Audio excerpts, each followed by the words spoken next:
either auction it off or we put it up for sale, so it's either no one's available rather than selling it to the first person. Who comes in. It'd be time to get back on. It's 6:54. Of course, we could get last week as well for auction, so. But we could have a minimum on the auction.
All right, folks, we will go ahead and begin our. It is 7 a.m. So we can start with a moment of silence, please.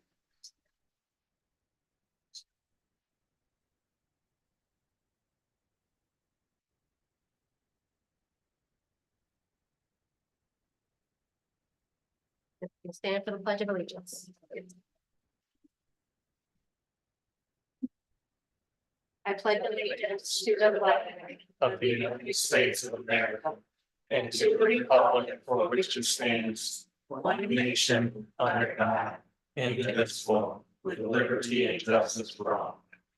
Just as a reminder, if you happen to have a cell phone on you, just make sure that it's either off or on silent.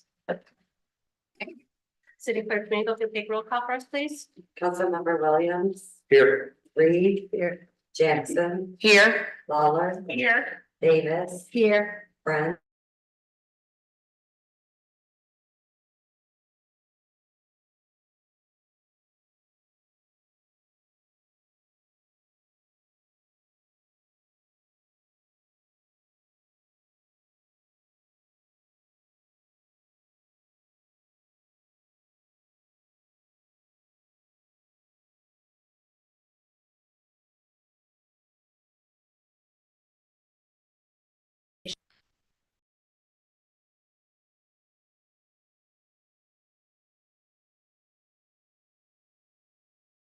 to say thank you to Doug. Doug is the Assistant Director of Community Development for Calhoun County.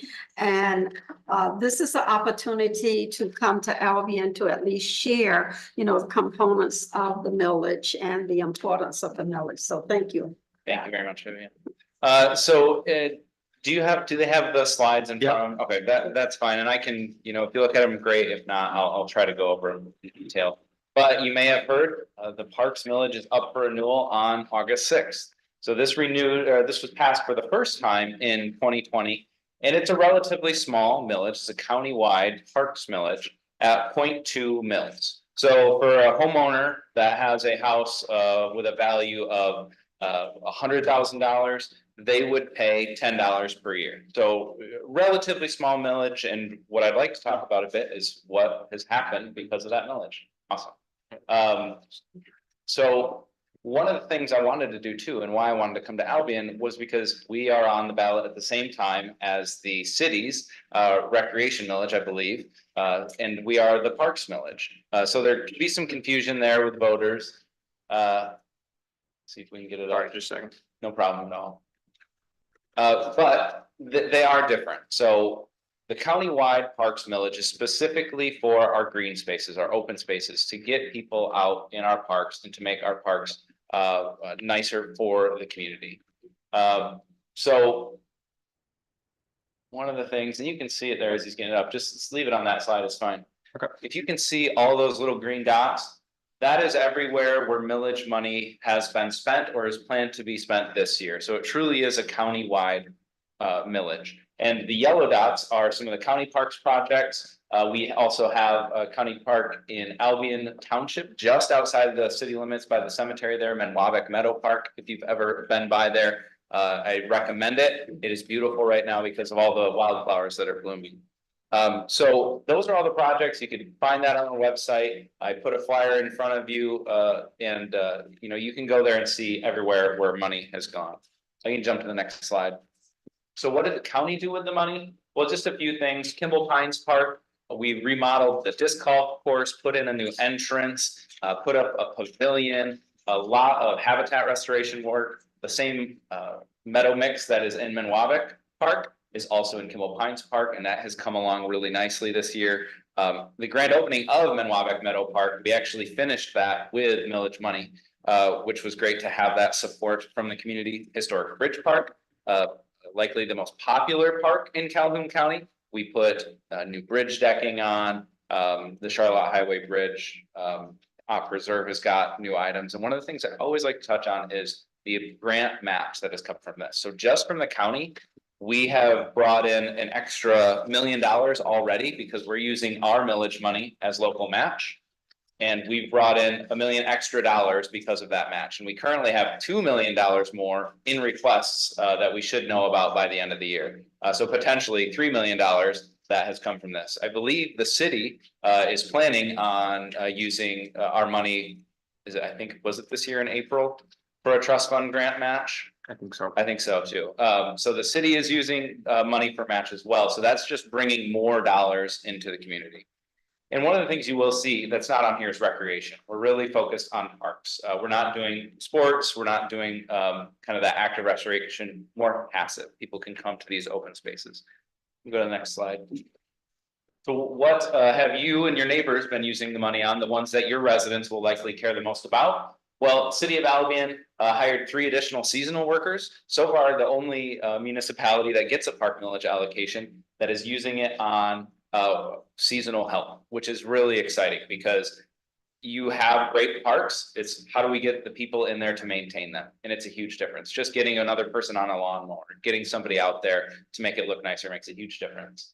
Other funds from the millage that the city of Albion has used is making emergency repairs to Victory Park play structure. They did purchase a new lawnmower, mulch and ADA compliant walking path in Holland Park. And then, this is the one we were just mentioning. So 2024 park millage allocation is being used as matching funds for the Albion River Trail expansion project.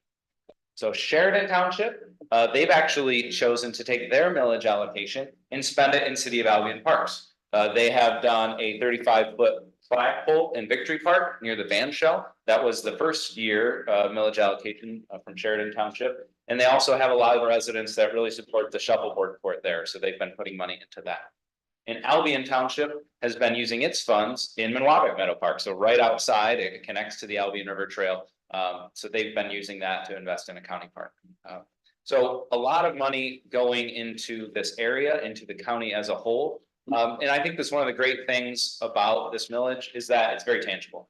People can see the results. You go out, you look at the maps, you look at the new benches, you look at the new parks, you see the better maintenance. People see what their tax dollars are going for. So again, that's on the ballot on August 6th. I've left some extra education flyers. So we do have the 1/3 sheet. That is just about the millage. And then the full one, if you actually open it all the way up, it has a countywide map that has all the take in and put outs for the river on the Kalamazoo River. So that can be really helpful too. We're happy to share that with your constituents. If you have other groups that would like to hear more or would like flyers, please let me know. Do we have any questions for Doug on this presentation or the village proposal? Thank you, Doug. Thank you very much. Appreciate it.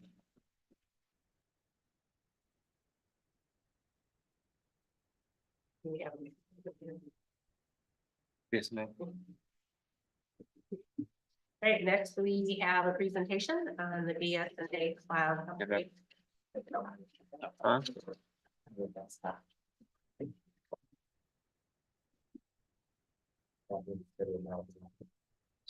Oh, this one.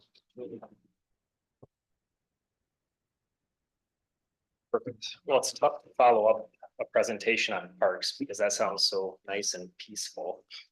This is software, which is a lot less fun, but we'll do our best, especially to stay within the 10-minute mark.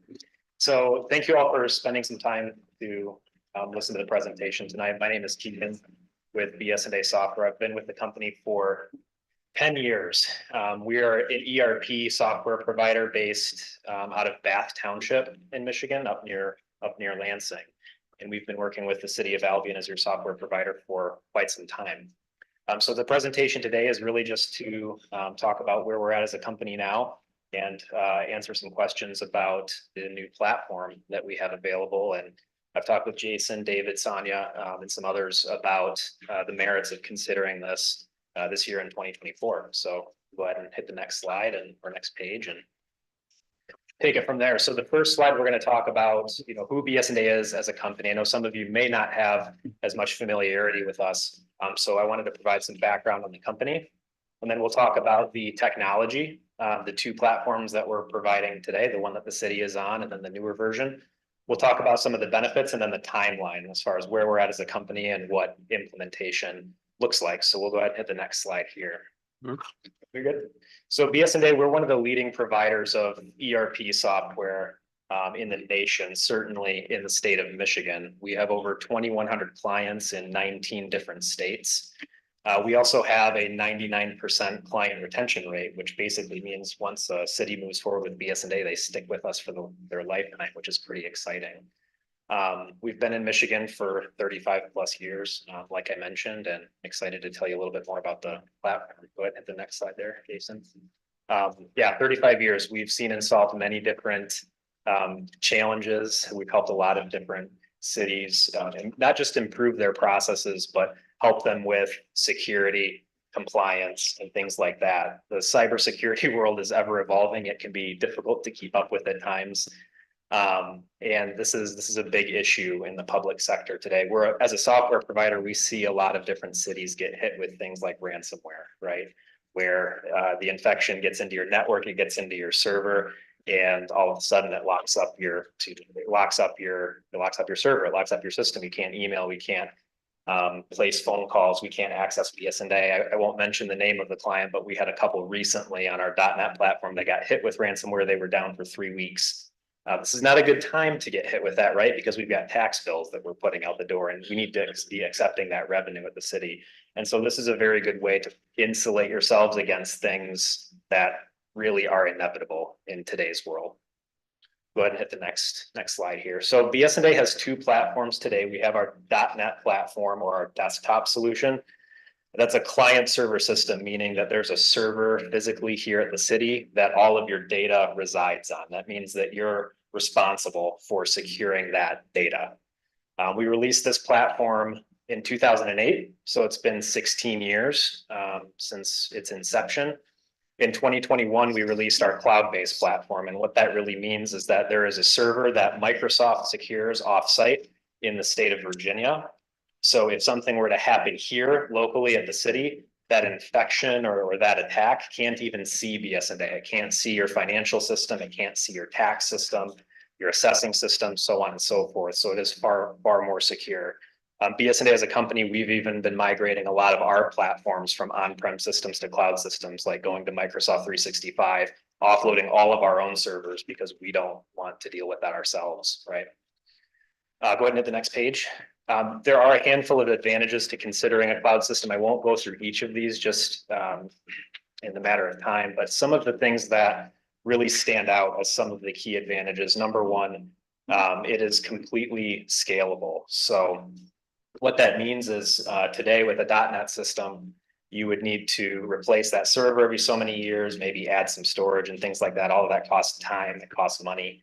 Our system, you can scale it almost infinitely into the future. So as you need additional resources, more storage and things like that, that's just for us to take care of. That's not something you have to worry about. We also do disaster recovery and all of your database backups for you. So today your backups, you have to do them yourself. You're responsible for doing it. Some of our customers, they might do it, once a day or once a week or what have you. On our cloud system, we back up your data every 20 minutes, every day, and every week.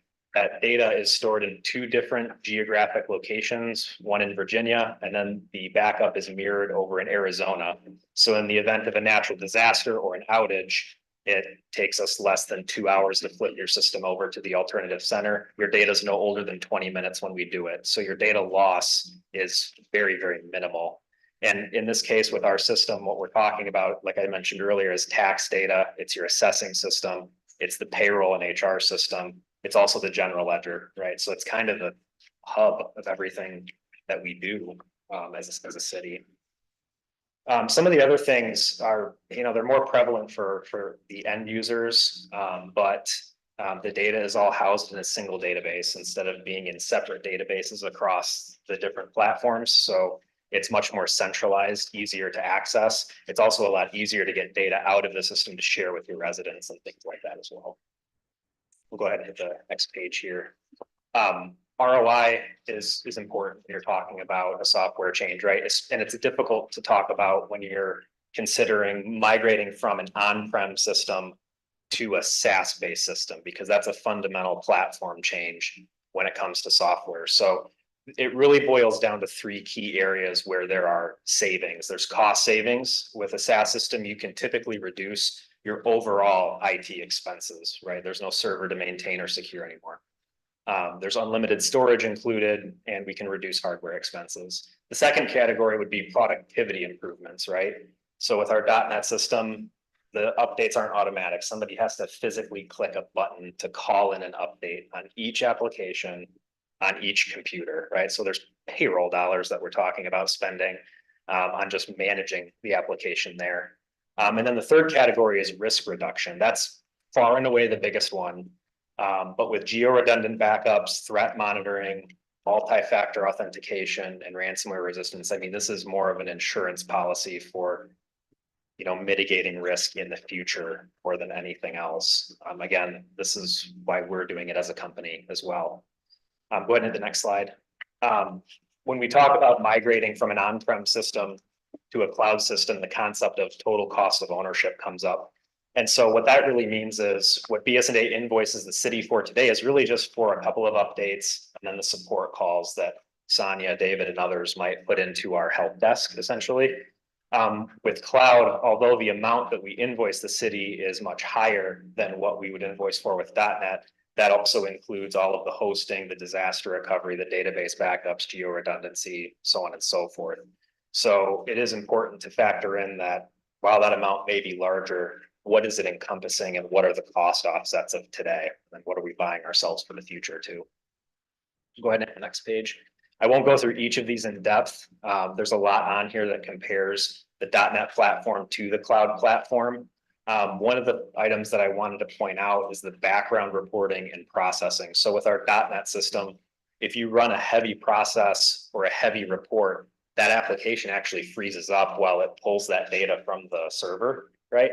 With our cloud system, any report, any heavy process that takes any length of time gets offloaded to a secondary server to process. So the system never goes down while you're putting, putting stress on the platform. So that's a big performance improvement in general there too. So today I mentioned that we released our cloud system back in 2021. Here are just a couple of stats. I updated these a few weeks ago, so this is a little bit out of date, but we have about 370 units that are either live on our cloud platform or they've executed contracts to move toward it. So they'll be going live later this year or even early in 2025. So that's 370-ish clients of our 2,100 total client base. So it's a pretty good percentage of the overall base that's moving in that direction. Next slide. I mentioned ransomware at the beginning. This is data that we pulled from the ICMA. Ransomware it's horrible. If you go to like the MML conferences or the GMIS conferences, they talk about it at almost at every session. It seems like it's not a matter of if you get hit with it, but when. And this really is a good way to protect yourself against things like that happening, right? They can't lock up this data. They can't encrypt it when it's secured out on Microsoft Azure. Put up the next one. With the implementation responsibility, since this is just a straight upgrade, right? You're working with the same vendor that you've worked with for quite a long time, right? And we look forward to continuing to work with the city. This is a lot easier than when the city originally converted from BSNA many years ago, right? So we do about 90% of the overall lift when we migrate from .NET to cloud. That's why we're able to do this project in about 3 to 4 months on the fast end. And it's more like 6 months on the long end, unless you wanted to schedule it out further. But it's a very low stress on your staff. We do all of the training. We can do much of it remotely because the core processes in the system are very similar to what they're used to seeing today in the .NET platform too. But the next one. The standard implementation timeline, like I mentioned, is 3 to 6 months. Some of our customers prefer to push it out further because of seasonality or maybe elections, things like that. But on the quick end, we could do it within about 3 or 4 months. So that's all I had planned, pretty quick and easy. I don't know if you've got the proposal in front of you, we could go through that. I'm happy to answer questions as well about the cost or even the PowerPoint there too. Any questions in regards to this item?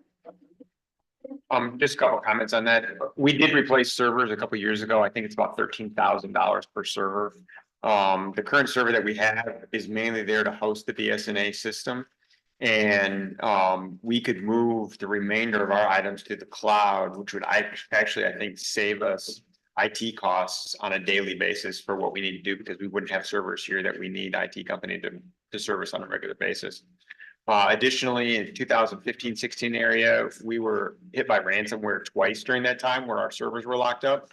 We were lucky that the IT company was able to reload data from backups. We didn't really lose any data at the time. But had the BSNA server been locked up with ransomware, we could have been in a lot of trouble with not being able to access that information. So, Any questions? Maybe I can't remember. What is the duration of the contract? It's an assumed annual renewal, which is how we handle it today with our .NET platform. Yeah. And we currently contract with BSNA.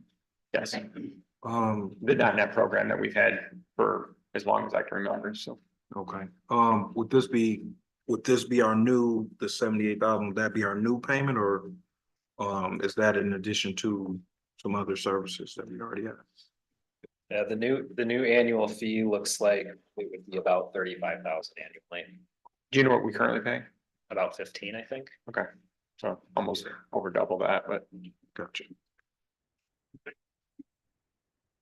Okay, any other questions? Thank you. Thank you. And then next we have Bertie Ammerman, our CEO of UBC.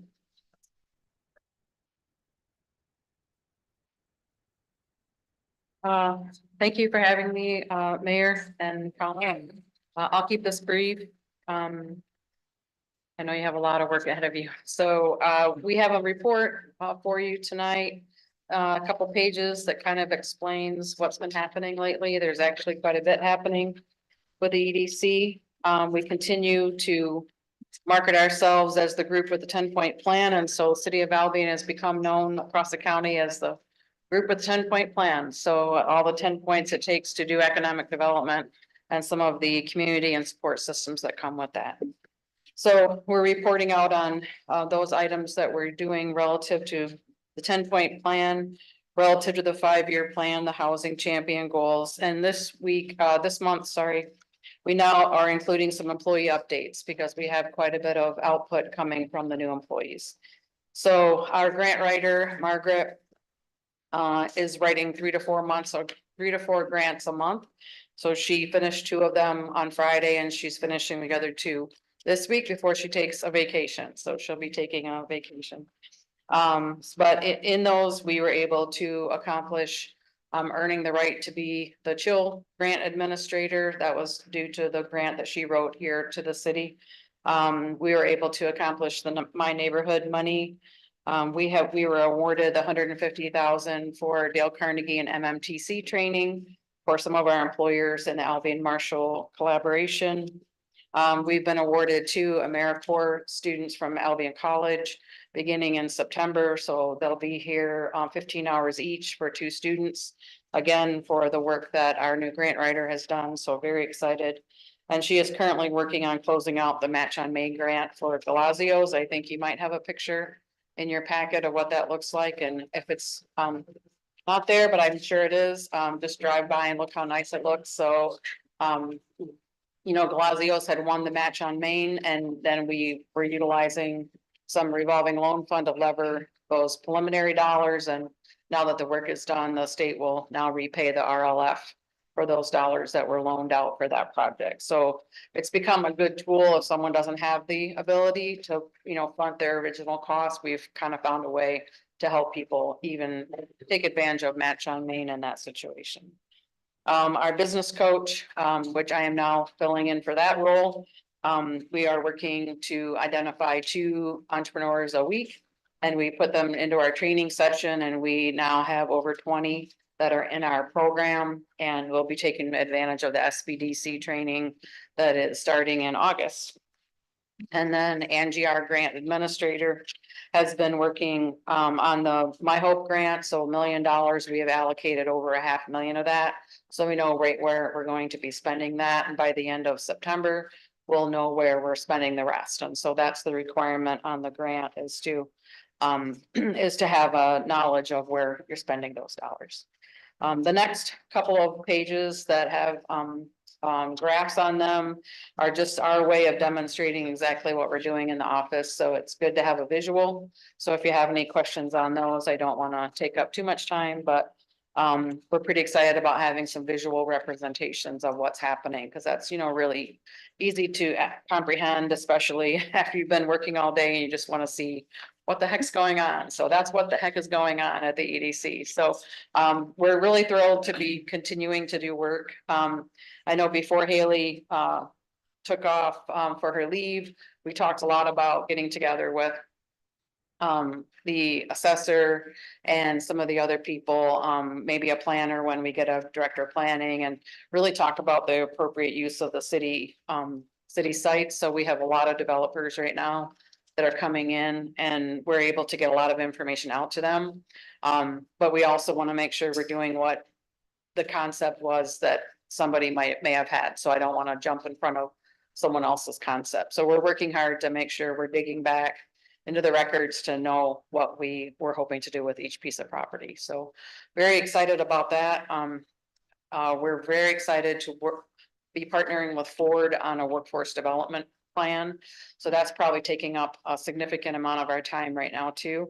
And we're happy to do it because if we don't get in front of that and kind of lead that charge, I don't want Albion to get, you know, left behind. So we're working very hard to make sure we're getting our folks out there and demonstrating the ability to be trained and get trained and provide training. So the training is really critical. The transportation to the jobs is critical. The housing is critical. So, you know, I feel like for the last 2 years of trying to put a bundled service together to make sure our people get represented, I think we've come a long way. So I'm very excited. We have 3 board openings, so I'm selfishly saying, if you know anybody that might want to be on the board, please let us know, because we have a lot of things happening and it's just really hard when everybody has very busy lives. So, just really could use, you know, a couple more board members to take the pressure off the current board members. So, any questions? I don't want to take too much time. Yeah, so the training, so what is the ages? Do you have 2 groups? Training. The training that. Yeah, so there's one training, section that would be like, well, there's the first training is the ones that are like coming out of middle school, like Jill Bland was telling us about the 8th grade training program that we can enroll our kids in. And it's in October, it's for 3 days. They can go over to the Kalamazoo site and be introduced to a lot of these high-tech topics. So I've asked for some information. I want to make sure our 8th graders, whether they're going to Marshall Public School or whether they're going to another public school, I get introduced to that. So like 8th grade and up, we're really focusing on getting the high-tech skills that they could then, you know, qualify for some of these jobs. Then we have programs that are geared toward like the 18 to 24-year-olds, somebody that may not have thought about going to engineering school, but with a little bit of tech training, and they call it stacking training, and there's another word for that, but if we could stack these credentials, maybe for 8 weeks you study metrics, you know, and maybe for 8 weeks you study leadership, and for 8 weeks you study viscosity and some of the situations that you come into play when you're building the kind of stuff we're building at Ford now. And then maybe, you know, other things that maybe you just haven't been introduced to yet, but 8 weeks at a time, you could become a little expert in those little areas and you just keep stacking. And that's what Ford is looking for, the stacked credentialing. And so we're working hard with KCC and introducing to Albion College and some other engineering schools in the area to find out how to get those trainings. So you can kind of take it off in little bites. So those would be like the 18 to 24-year-olds. And then for those of us that are a little bit older, if we want to be retooled, you know, we can still work, you know, with everybody else. So we have a lot of people. We have 700 people here in the community that are under or unemployed. And that's our target, is to make sure we're reaching those people so that we can, you know, get them in front of new employers. And we'll have a lot of backfill too. So a lot of employees will juggle and move to another employer. So it's just going to be an incredibly exciting time, but training is going to really be the key. Okay, thank you so much. Councilwoman Davis. Just looking at page 28 regarding the property sales, and it appears that we've sold 47 properties this year in 2024. So that's a land bank report, and I saw that 40 number too, but I think that's accumulation of all the years. Cause I had to look at it a couple times myself, but I don't think they've sold 47 properties this year. But I thought the exact same thing. when I read it. It was an accumulation. I think so, cause I thought, oh, I haven't heard about that. And then I read it again and I think it's the number of. Okay, I see that okay, 20 Yeah, side. I wish that had happened, cause we could get Yeah. them back on the market, but we had asked for some information about how in the past we've been doing. Mhm. And we'd like to energize and streamline that process so we can get more properties back into the market. Mhm. We're just really trying to be fair to everybody's compliance needs, but they're just trying to push that envelope a little bit. Yeah, Councilman French. I would encourage that number. And if you look at that number, the trend line is going exactly the wrong way. So Absolutely, so right. we need to, Yeah. so good luck with that. I'm taking a big swing. Good, I'm hoping for, and I don't think the land bank wants to sit on the property. I just don't think we've come together with a process, so. Councilman Davis. Is one of them on Fitch Street, the one on Fitch Street? I see a house is going in. Yeah, so I think a piece of property was sold to the city. I don't want to speak out of turn, to put that house on for the mob. Yeah, I believe the one that's being built is the land bank building that one. Okay, We have plans for another one, but that's the land banks, I believe. Okay, I've talked to Norfolk, Norfolk's doing both, right? Right. So they're helping you with the Mishtamad and then they're Right. putting another one up. If they're putting it up on the behalf of the land bank, that's great. They probably bought it from the land bank. Yeah, So they bought, so Norfolk, okay, that's what it is. So Norfolk would have bought that property. And they did go through the negotiation process and they were able to do it. So now, we have that as a model. And what other people can do.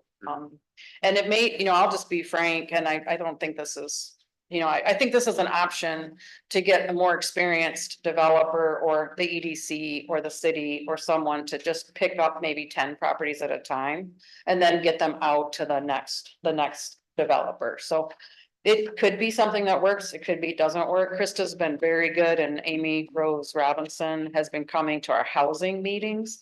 And so we're having all those discussions, like how can we make this easier? And it's just gonna be a matter of how we can hit everybody's compliance buttons and do the right thing and be safe. Councilman Wall? Thank you so much. So is the My Hope program, is that closed? Cause I know I sent a couple people and they said you said it was closed. So we're on a wait list. Okay. And what I don't want to get in front of myself, but we have the 400,000 of my neighborhood dollars. And what I'm hoping, although we don't have all the requirements yet, but I'm hoping if someone's on that wait list, we can put them right into that next program. So, and we're planning on running the My Neighborhood exactly like the My Hope. So I'm just hoping, and if that doesn't work that way, then I'm sorry, but that's what I'm hoping for. So that's why we're keeping the wait list, because I don't want to have people feel like they didn't go on a list. Okay, so it says that you're doing a collaboration for our entrepreneurial 8-week training program in August. Is that something that you have already done to prepare for the August training, or will information be given out as to when the August training will start and what you have to do to get into that? Yep, so the SBDC out of Kalamazoo is doing that in conjunction with the Chamber of Commerce, the EDC, and Albion College. So that'll be at the Ludington. So we're all kind of collaborating on that.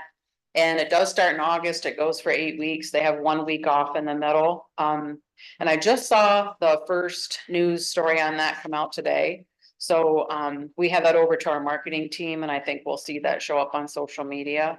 But there's a click, you can click the link, or you can use your phone if you're real savvy, not me, and follow the QR code, and then you can register. There's no cost, and it's 2 hours a night on Tuesday nights, I think from 4 to 6 or something like that. So I'm sure it's Tuesday nights. I just don't know the time, but it should be pretty helpful, and it should fall right in line with our entrepreneurial program. So I just feel like it's really clicking, like things are coming together. Well, thank you. Thank you. Public comment. If there's anybody in the gallery that would like to stand and address council in regards to a specific agenda item, you may do so at this time. Give it the name and address, and 3 minutes is yours.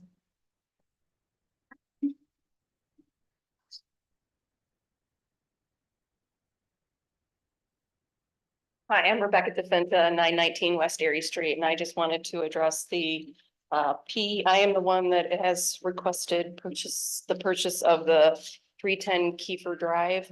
I didn't even know there was an address associated with it. I know that it's a 5-acre parcel, and I only wanted to purchase a portion of it, which is roughly about 3 acres.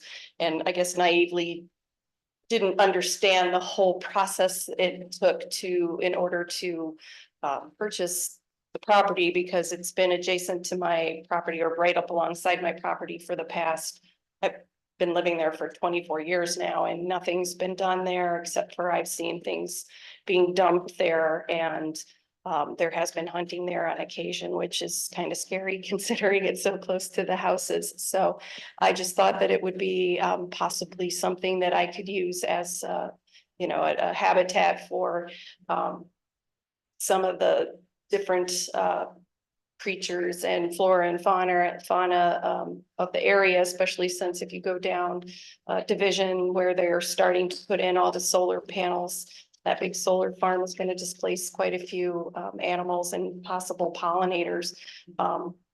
So I just wanted to make an additional habitat to my acreage because I have a 5 acre parcel, which I try and keep fairly, it's managed, but it's fairly wild so that there's a place, you know, because it's very close to a property owned by William Warren that has a pond, and then there's the river across the street, so it makes a really good habitat for that area of the city.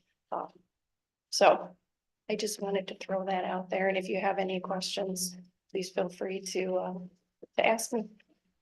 Thank you. Awesome, thank you. Would anybody else like to stand and address council? All right, seeing none. Do I have a motion to adjourn to closed session? Support. City Clerk Domingo? Councilmember Jackson, Yes. Lawler, Yes. Davis, Yes. French, Yes. Williams, Yes. Reed, Yes. and Mayor Snyder. Yes, meeting adjourned 7:37 PM.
7:55 p.m. City Clerk Domingo, if you take roll call first, please. Councilmember Jackson. Here. Lawler. Here. Davis. Here. French. Here. Williams. Here. Reed. And Mayor Snyder. Here. Right, in our packets, consent calendar items are July 1st study session minutes and regular session minutes. We have an application for alcohol in public places for the Malibu Pedal and Wine Tour on August 3rd. Festival of the Forks on September 20th and Oktoberfest on the 19th. We also have applications for sound for the National Night Out on August 6th. Sound permit for the old school music that will run from July 12th through the 13th. Difference makers on August 2nd. Big Read on October 5th. For the event at McIntosh Park on August 3rd. We have been asked to place benches downtown for Hazel Elias and Ray Kathy Campbell. And then another permit for the car show on July 28th. Do I have a motion to approve? So move, support. All in favor, say aye. Aye. Opposed? All right, let's get to our business and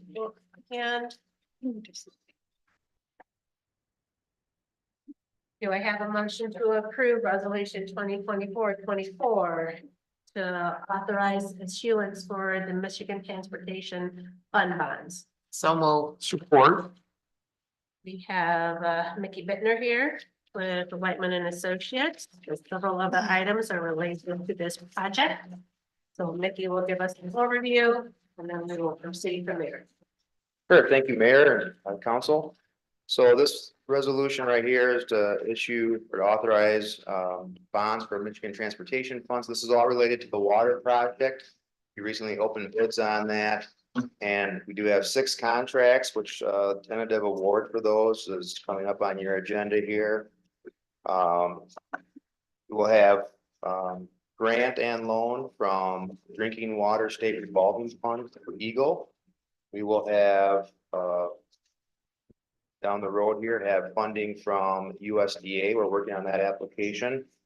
And then also as part of the project, we're resurfacing or reconstructing the roads. The other lane where the water main isn't being replaced, and that is being funded through bonds that are backed by your Act 51 monies or the Michigan Transportation Fund. And that's what the first item is for. Second one is a resolution for selling bonds for the water project. And the third item on here, I'm just going to go through these here briefly. It is a contract for professional services with us. That's the requirement of USDA. We previously had agreements for engineering services, but USDA has a specific contract they require very similar to the one you have for your wastewater treatment plant project that's going on right now. And then after that is tentative award for the construction contracts for contracts A through F. And we broke those up just to make those more attractive for more contractors. I think that covers probably the next 9 items. I'd be happy to answer any questions anybody has. Do it now, or I can do it as you go through them as well. Councilman Williams. Yeah, I got a quick question. Being that I see the streets labeled here on page 75, exhibit 8 and map on, I'm sorry, I just had them, I lost it.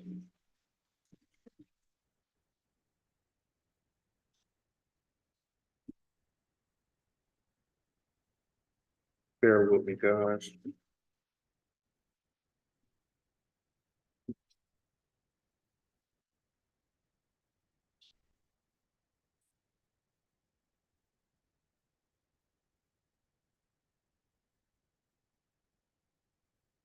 Not sure how I lost it, but how does the streets on here line up with the map on the water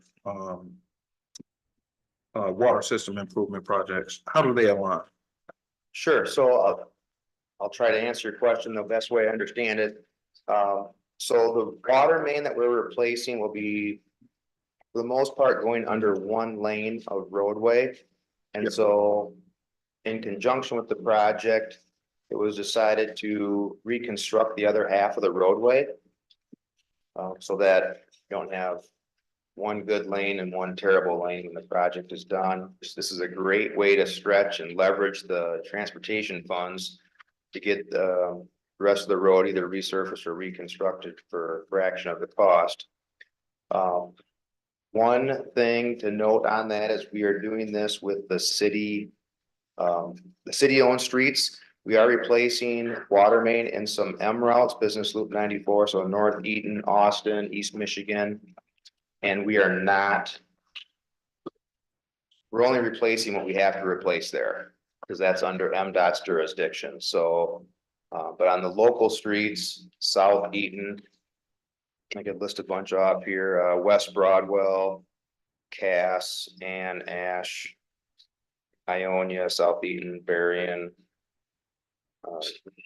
Those we are gonna be resurfacing or reconstructing the entirety of the roadway. So those Michigan Transportation Fund, city, what's on your agenda is to borrow against future Act 51 payments for the reconstruction or resurfacing of the other half of those roads.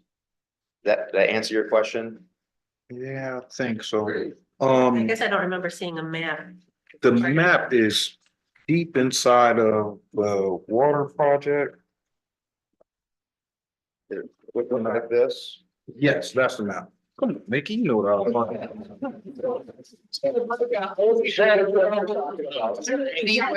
Trying to see where it was at. You had it there the whole time. What page is? Mickey, when it says North Not sure what page it is. Mulberry to Austin, does that mean it's Eden Street? Yep. From Mulberry Street up to Austin Street, or is it going to be Mulberry Street across? It's, No, They're talking about Eaton Street. it's Is that kind the of page just, once yeah, they- it's gonna be yes to both. We broke it into two projects just because one is a local, one is owned by the city, and that would be North Eaton from Mulberry to Austin, but then we're also replacing water main on North Eaton from Austin up to Broadwell. So it will be one continuous run. Okay, so just straight up. Yep. Eden Street from. Now, that was my question. So are we replacing, outside of Marbury to Austin, are we replacing Austin to Broadwell? Eaton Street, Austin to Broadwell as well? Yes.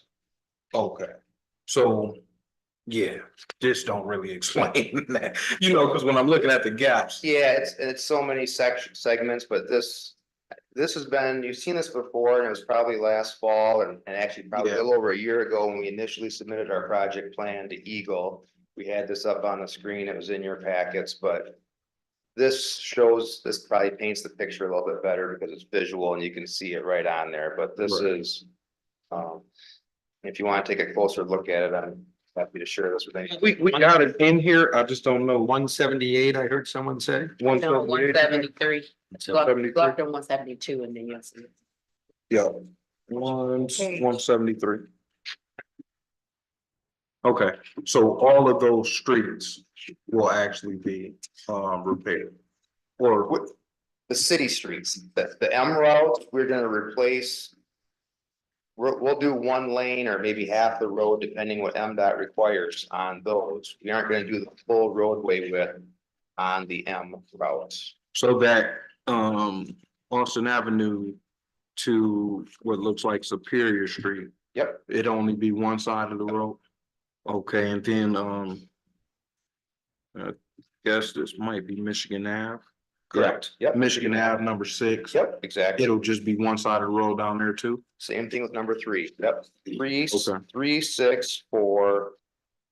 So Eaton, Austin, Michigan Ave will all only be one side. Correct. Okay, gotcha. We're gonna patch in the minimal amount that's required because that is a state road and that's their jurisdiction. And so the idea there was to use the city for borrowing money for this, but use it on city streets. And MDOT is responsible to maintain their roads. You have a city utility, the water main, in their right of way and in the roadway, and to replace it. Geometrically, we had a location to put it, we had to keep spacing from sewers. And so we are taking up either a parking lane and a driving lane, or maybe 2 driving lanes. A lot of those roads are quite wide, but we are gonna be repairing no more than half the roadway. Okay. Does that make sense? Yeah, are we putting in larger line? Yep. Okay, yeah, that's what I thought from our previous conversation. All right, perfect. Thank Any other you. questions for Mickey? Mickey, do you have a timeline or time schedule that this is going to happen? Yeah, so this is scheduled, completion date is, as of right now, I think it's. I want to say June 30th of 2026. So that sounds like a long ways out, but there's a lot of work to do here. And there's an added complexity of next year. If you recall, the city also is receiving a grant to do capital preventive maintenance on 7 bridges. And many of these roads are detour routes for those bridges when they're under repair. Right. So we have some date restrictions. This project cannot occur until after this date, and this project must start before this date. And so there's a lot of moving pieces that are together. So our team, with our bridge team, we coordinated, and we probably had a 3-hour meeting where we went through and coordinated which ones need to start when, and which ones have to be completed by this, so that can be the detour for this one. And then when they switch over, so they're gonna do 3 bridges at one time and then 4 bridges at the same time. So when these 3 are worked on, we can't work on this route, 'cause it's the detour. And once they're done, we can do this road, but we can't do this one up here because it's the detour for this bridge over here. So it gets quite complex. And as you know, we also have the river trail will be going on North Albion Street up to Mac. Union Hoagland. Pardon me? Union Hoagland Drive being resurfaced. Yeah, hopefully, that funding source, there's some things to dig through. I'm not sure if that'll be in conflict in 25 or 26, but that'll probably be going on currently as well at some point. And the roads on the south side of town that we just got recently flooded for. Yep. So there'll be you Well, might not be able to drive through We Albion get a next copy year. of Can we get a copy of that when you? The map? The timeline. Yeah. Oh, That's not the time. yep, Time frame. Yep. Man. The bond will cover the entire project? Or do we have additional funds coming in from, the street department? Oh, yeah. there are. So there are numerous funding sources for this project. So we've got about 9.6 million roughly in grant dollars from 4 different sources through the drinking water state revolving fund. This is that. We have a loan. For lead service lines, about half of it's gonna be covered by grant, half's gonna be a loan at 2.00%. We also received a subsequent loan from Eagle for about 2.1 million at 2.00% as well. We will be borrowing from USDA. That final amount is to be determined, but probably close to 12 million or a little bit less than that. And those 2 sources will cover the water main improvements, and then the roadway portion that were your first item here for MTF bonds. Your water fund and neither of those funding sources will cover improvements to the other half of the roadway. So that is gonna be, the city's investment on the other half of the roadway for that. So that's the MTF bond. So there are kind of 3 funding agencies, if you will, Eagle, USDA, and then MTF bonds. But then within those, Eagle has 6 different funding sources that we're using within that program itself. Okay. Perfect. Thank you. Any other questions for Mickey?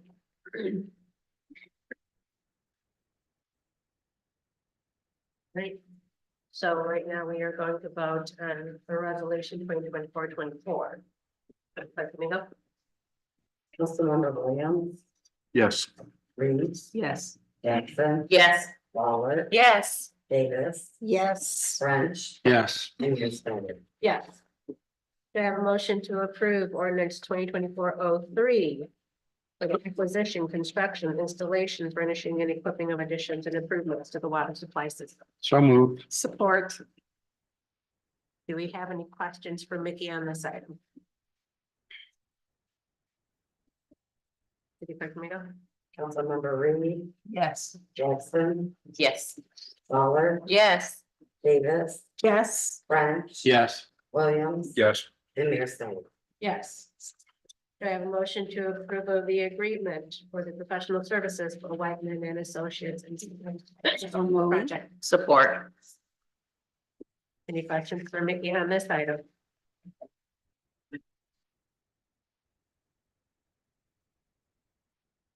City Clerk Domingo? Councilmember Jackson, Yes. Lawler, Yes. Davis, Yes. French, Yes. Williams, Yes.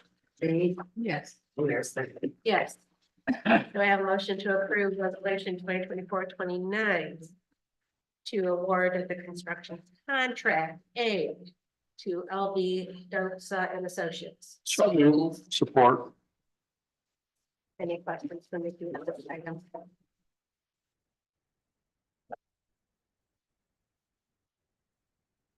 City Clerk Domingo?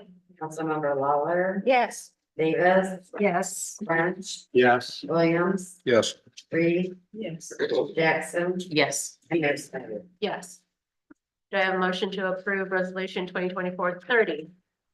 Resolution to award the construction contract for the water systems improvement to Caldwell tanks. So moved. Support. Any questions for Mickey on this item? City Clerk Domingo? Councilmember Davis, Yes. French, Yes. Williams, Yes. Reed, Yes. Jackson, Yes. Lawler, Yes. and Mayor Snyder. Yes. Do I have a motion to approve resolution 2024-31? Resolution to award the construction contract for water systems to Quality Excavators. So moved. Support. Any questions for Mickey on this item?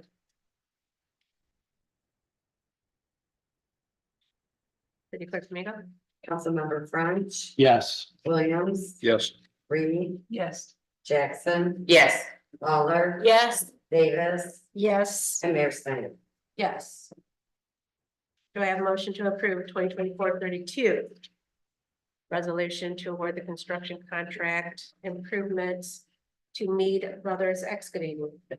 So moved. Support. Any questions for Mickey on this item?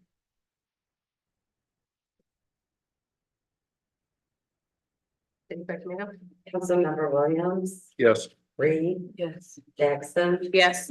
Lawler, Yes. Davis, Yes. French, Yes. and Mayor Snyder. Yes.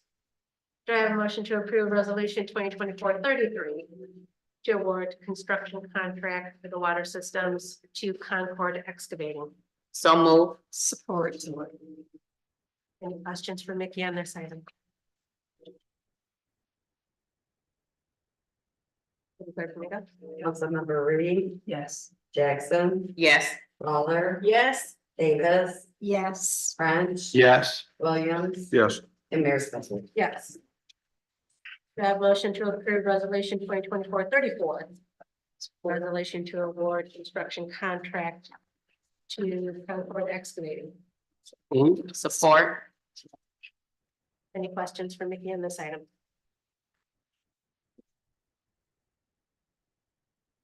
City Clerk Domingo? Councilmember Jackson, Yes. Lawler, Yes. Davis, Yes. French, Yes. Williams, Yes. Reed, Yes. and Mayor Snyder. Yes. So I just want to thank Mickey for all the hard work that your group has done. There was a lot of work that went into the proposal, a lot of work that went into the planning, project management. Also, we're getting out of bids. We had several companies place bids in, to work through that process to find the best price with quality service. You know, it takes a lot of work, so I appreciate your time that you came put into it. Thanks, mate. All right, moving on. Thank you, Mickey. Do I have a motion to approve the BSNA cloud upgrade for our finance department? So moved. Support. Director Clark, you want to give us some information? I know we had the presentation earlier.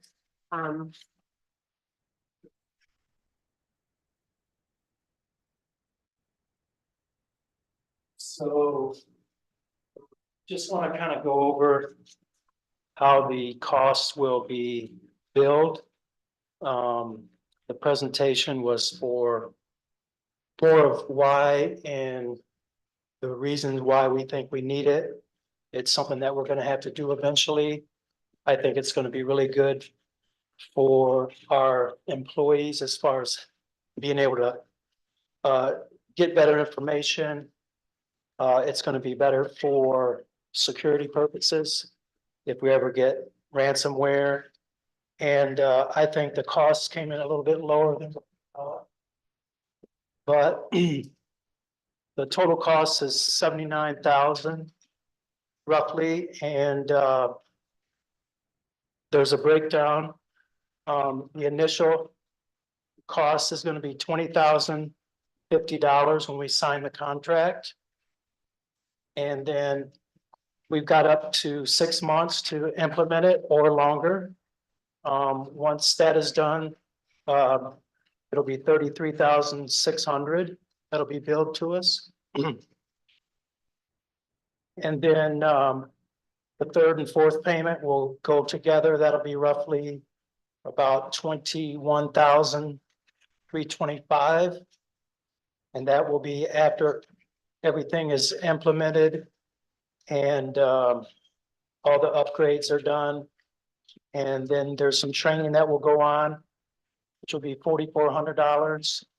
And that will be to train all of our employees on how to use the system. So the total cost again was 79,375. And I'm happy that we'll be able to pay for that over time. Some of it we'll do in 2024 if we decide to go with it, which I think we did. And then some of it will get moved to 2025. So do we have funds in the budget for this year? I think we did budget that for 2024. I think we did allow for that. And then the bulk of it will go in 2025. Do we have any other questions for Director Clark? Have you been told by BSNA that we're gonna have annual upgrades? I mean, that implies a level of software upgrade that is unprecedented, so. Yeah. I've been told that the upgrades are part of the annual cost of the 35 grand. So unless we decide to go with extra modules, then our annual cost will be around 35,000. Okay, that's what I was hoping to hear, that we're not getting charged 78 every Yeah. year. It's just the first year we're getting charged 78. Yeah. Okay, And then I think as Scott mentioned earlier, I think it's going to save us money down the road for maintaining our server. I don't think there'll be a need for that. So we're going to be saving money on one end and having a better system and better protection on the new system. So I think in the long run, it won't ultimately cost too much more than what we're paying now. Did I see another hand up? That was me. He asked the one question. So I see the payment. So you said this will start in 2025 or 2024? When we sign the contract, there'll be a payment of $20,050. And then the rest of it will probably be paid in 2025 because we won't implement this probably for another 6 months.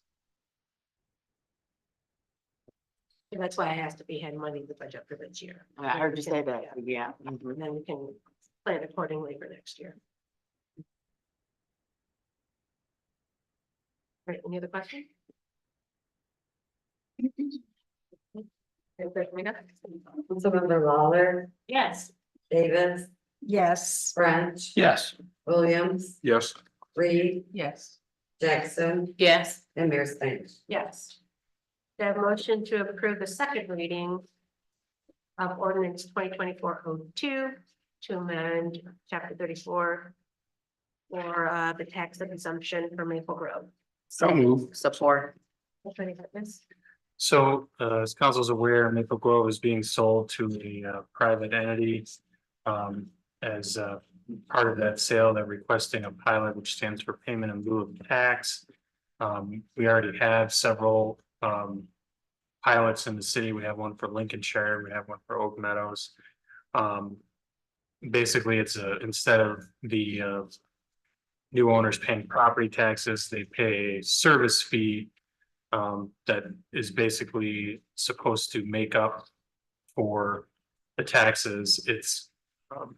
There was a negotiated amount between the city and the buyers of 6% of the rents collected by Maple Grove as being the amount moving forward. If I'm not mistaken, the chief or assistant city manager can correct me if I'm wrong. I believe 6% puts us right around 45-ish $1,000 a year. Ballpark, that's somewhere around there. The duration of the pilot would not exceed 50 years. I'm happy to answer any questions. Do we have any questions for Attorney Harkness? That last word, not exceed what? I'm sorry, Not exceed how many years? 50. 50. The state statute caps it at 50. Any other questions? City Clerk Domingo? Councilmember Davis, Yes. French, Yes. Williams, Yes. Reed, Yes. Jackson, Yes. Lawler, Yes. and Mayor Snyder. Yes.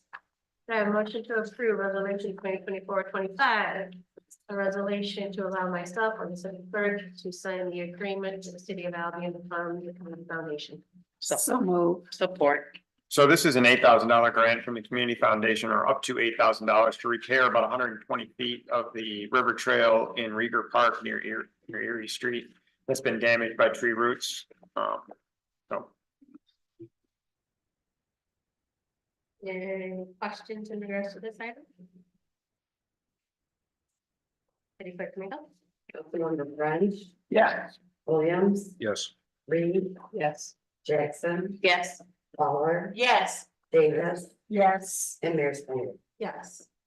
Do I have a motion to approve resolution 2024-27 to amend resolution 2022-29 for the CDBG grant for 110 to 114 East Erie Street? So moved. Support. So this is the same as the other grants that we've been doing through the state for CBD. Yeah. Yeah. Smooth it out and block. You got it. I should say the whole thing would be easier than the initials. But this is just to give either the acting, the interim, or the assistant city manager the authority to sign these documents as well. Any questions for our assistant city manager? City Clerk Domingo? Councilmember Williams, Yes. Reed, Yes. Jackson, Yes. Lawler, Yes. Davis, Yes. and French, Yes. and Mayor Snyder. Yes. Do I have a motion to approve resolution 2024-26? That will allow myself as city clerk to sign the agreement from the community foundation for our Albion Marshall connector. So move. Support. So this grant will help us provide funding for the connector through what Albion has agreed to pay for next year. The $5,000 will be combined with $7,214 covered by the city for the 2025 fiscal year to keep the connector operating for the next fiscal year. Councilman Wells? Thank you so much. This is a new contract or, No, this is the same contract that we've had. This is just they've been running at a deficit of about $13,000 each year. And so they've requested Albion help pay for that amount. And so we've got $5,000 from the community foundation, and then we've agreed to pay the other $72,14 that they've requested. so when does this contract end? I think this is a yearly basis that we do this on. So this is for next year, for the fiscal year for 25. So, so it end 12/31. Gotcha.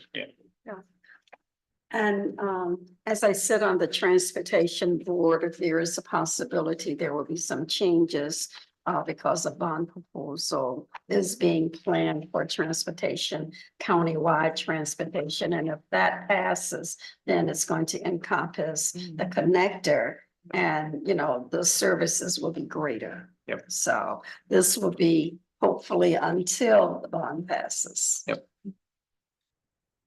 Any other questions or comments? City Clerk Domingo? Councilmember Reed, Yes. Dixon, Yes. Lawler, Yes. Peters, Yes. French, Yes. Williams, Yes. and Mayor Snyder. Yes. We have a motion to approve resolution 2024-28 that will allow either myself or the city to sign for the grant from the Community Foundation that will go towards the Albion River Trail Expansion project, linking Holland Park, McCullough Park, and McIntosh. So moved. Support. So we received a $300,000 grant from the Michigan Natural Trust Fund for the Albion River Trail Project number 3. The project requires a 38% local match, which is $188,500 for a total project cost of $488,500. We're requesting $10,000 from the Community Foundation to help assist with our portion of the $188,500. Any questions or comments on this item? City Clerk Domingo? Councilmember Jackson, Yes. Lawler, Yes. Davis, Yes. French, Yes. Williams, Yes. Reed, Yes. Mayor Snyder. Yes. We have a motion to approve the request to purchase 310 Keeper Drive. So move. Wait, I got water tower. No, It's Pete. sorry. Report. Attorney Harkness, do you want to give us info? Yeah, so there's a memo in here from the city manager regarding this. The city got a request to purchase slightly over 3 acres over the vicinity of 310 Cooper Drive at the rate of $1,000 per acre. The city manager conferred with the city's assessor to avoid the creating a landlocked parcel, and in light of the surrounding properties and comparable sales and value of the properties determined by the assessor. If the city is interested in selling this property, the city manager recommended that the entire 5.3 be sold at the rate of $5,000 per acre.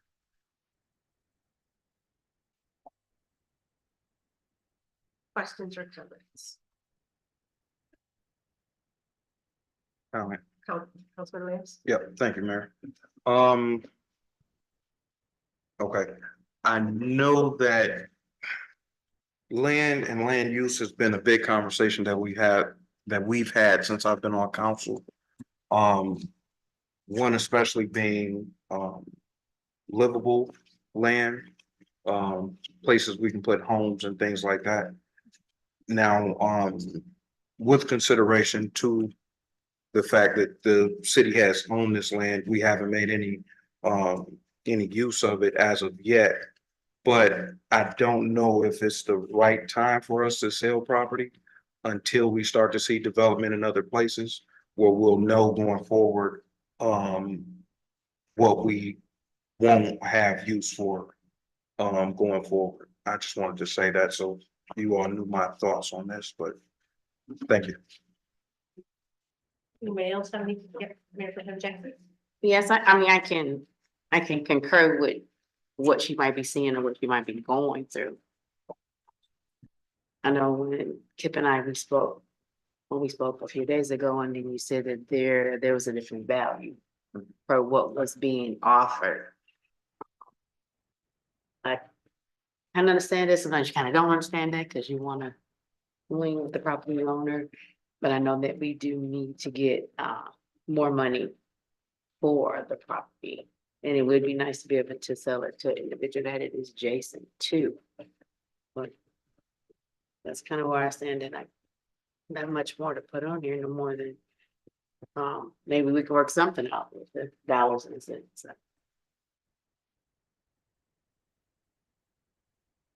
I know one of the concerns that was mentioned is the fact that we don't have any of the city property listed for sale.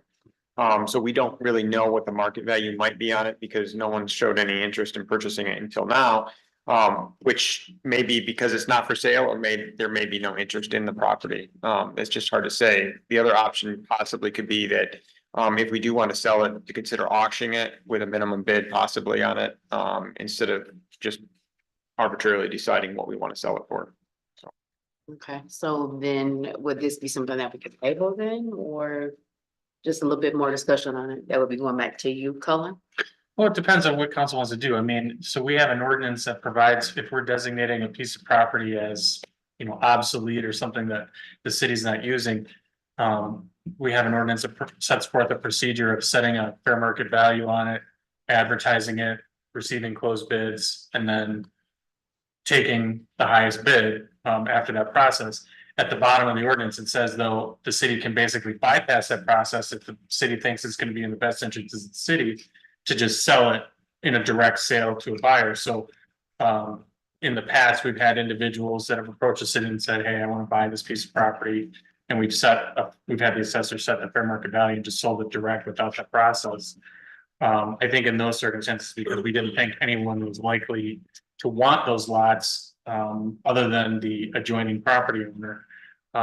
So if the city wants to do a bidding process on this instead of a direct sale, then I would table it so that we can set up that process. But if the city just wants to sell it directly, you just have to figure out if you're going to accept the city manager's recommendation as to the total area being sold and price, or if you're just going to accept the seller's, or excuse me, the buyer's, prospective buyer's offer.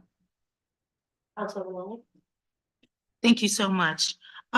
So I'm not sure who this question goes to, but when marketing or advertising for housing, has this piece of property ever been put out there to say, hey, we got this? It's probably nothing wrong with it. Also, no, we never. Not that I'm aware of that we've ever marketed it. Okay. It's kind of part of the Kiefer Drive area. When they talk about selling the whole property, I would be concerned of that because of the Kiefer Drive and the right of way back to the Kiefer Medical Building. If that were ever to be sold separately, that becomes landlocked back there as a separate parcel. I would consider Kiefer Drive more of a right of way that we would want to keep for that purpose. And if that were a right of way back there, they spoke of that property being landlocked, but if we kept the drive, that property wouldn't necessarily be landlocked because of the right of way. So we could advertise this property housing in future if we. Well, and with the hospital there, it also could be commercial property as well. I don't know why the city kept it in the shape that it is, other than when the hospital is being expanded and the Kiefer Medical Building was built, they might have thought of additional expansions at that point, and maybe that's why it was that way, but. My guess is the way that property looks, the property next door that's much shorter probably was part of that, probably owned all of that property at one time. And for some reason, the city bought that property from them, but I don't have the answer to that part. Can you highlight again the portion that she wants? So. Yeah, it's this area right in here that she wants. If you took this red line right here and extended it to this red line, that would pretty much mark that property off. Oh, just that, that. Yeah. Okay. I have the part from GIS that's been marked, so. Okay, yeah. Yeah, I think it's in the packet, but yeah. Yeah. So. Right. If you're looking at it here on the map, it's basically to the left of Kiefer Drive there. 3.0. Okay, this now, where the lot, where it says keep drive coming up. The shorter line there from Erie back, right where it says Kiefer Drive, if you extended that line all the way to the back, what the shorter line is, that would be the property there to the left. If you look That at, would not be part of it. The Kiefer Drive would not be part of it, the way it's been requested right now. if you look at page 266 in your packet, there's a map that it describes where the cutoff, the buyer is interested in buying. Sure. And So she just wants this part here. Yep. Not that part. Right, and I would agree to that part of it, just because I don't think we should be selling Keeper Drive. I believe that should be No. city right of way to provide access to the Keeper Medical Building that's back there. Councilman French? I would also say that if we were looking for future development, this is a buyer in hand. And maybe we can negotiate 3 acres for $10,000 or something, a little more than $3,000 an acre, which sort of is market rate for city housing lots. In general, and if we keep Kiefer, that leaves that large 2-acre parcel at the back end of the Kiefer Medical Building, if something else would wish to be developed back there. And we've done this with people with adjacent parcels. We've been doing it for years, and I don't remember in my time whether it's ever been gone out to bid. The next door neighbor gets an opportunity to buy that vacant parcel that's attached to their property. And this is a heavily wooded area that Yeah. the city does nothing to maintain. Right. So I would endorse the purchase if we can come to an agreeable selling price for 3 acres and maintain Keeper Drive as a city, then. Councilman Rowland? Thank you so much. So, I just wanted to, do a little flashback of when Mr. Sims came to purchase some property in back of his house in the urban area. We did, say that we wanted to save that area because we had a potential development back there. So I'm not sure if we still have it back there, but it's been a long time. We did deny him because we were thinking about development. So I'm just putting that out there for purpose of, consideration and the purpose of a potential something being there. So I didn't know if it was quite fair to deny Mr. Sims. But you can kind of see what the comparison. Okay, I'm going with it a little bit. Okay. Yeah.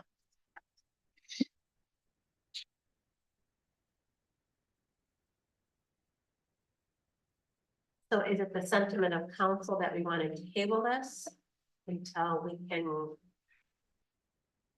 I would say yes. Say no. Well, I think the one thing that we may want to take a deeper dive in, which I think Attorney Harkness addressed that we haven't done yet, is to get a current market value for that property. Because it seems like $1,000 is pretty low per acre. If nothing else, try to get fair market value for that property before we agree to it. But since Councilman Williams is also on the housing task force, maybe he can get a sense if there's any potential developers that are looking for land.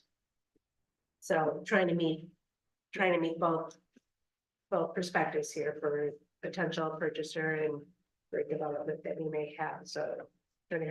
So if in the memo that the city manager provided council, she did confer with the assessor regarding fair market value, indicating that he had meticulously reviewed surrounding properties and determined unbuildable lots to range from 1,500 to 4,000 an acre, with buildable lots ranging from 6,000 to 12,000 at the highest end per acre. So the city administration landed at 5,000 per acre.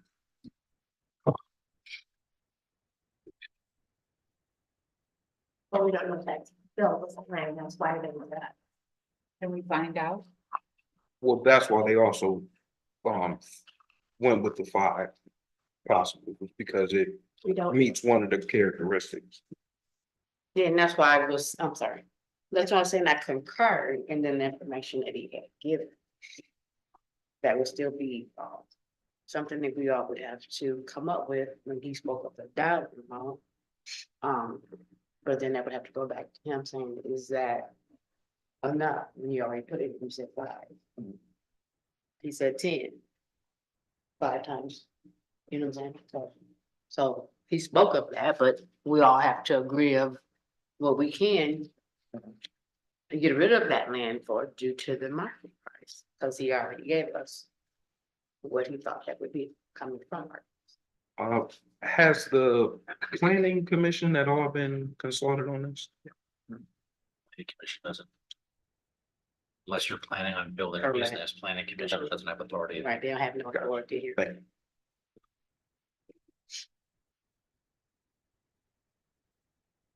You have a motion, Councilman Williams? Yeah, I guess.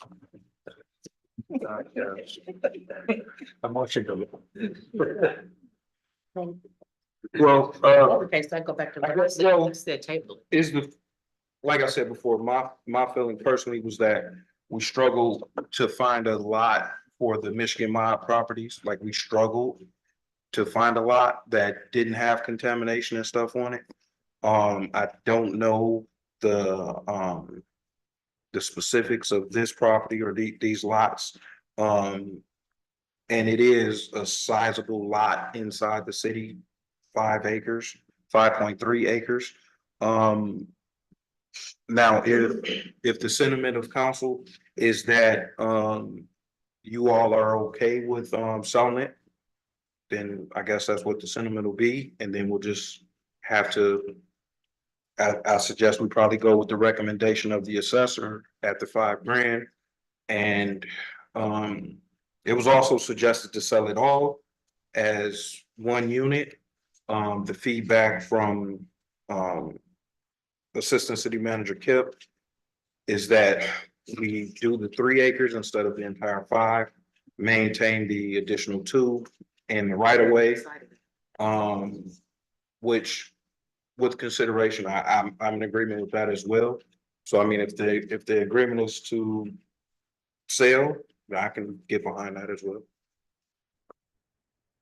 But just know going forward, we're gonna have a lot of consideration on development going forward on any other lots being sold.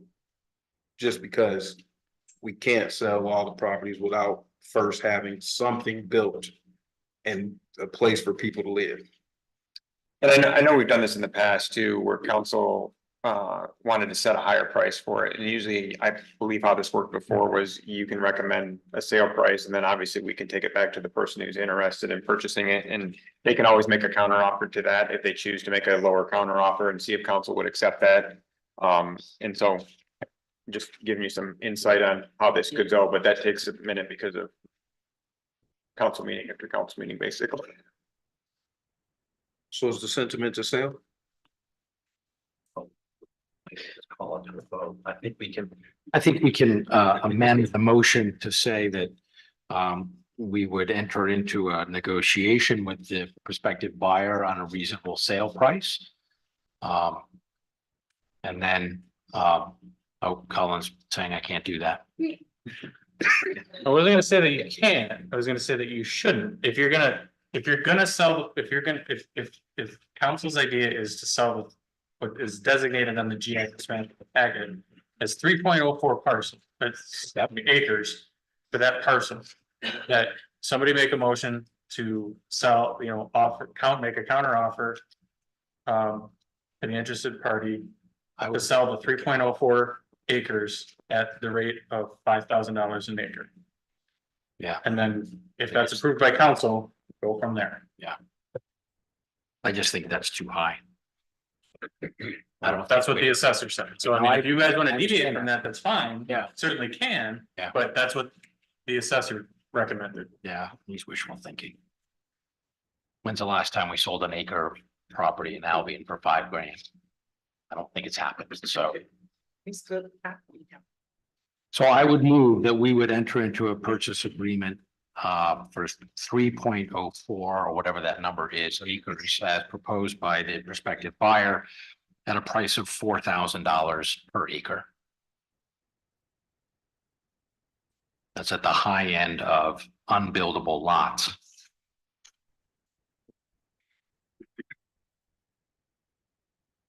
Second. Second.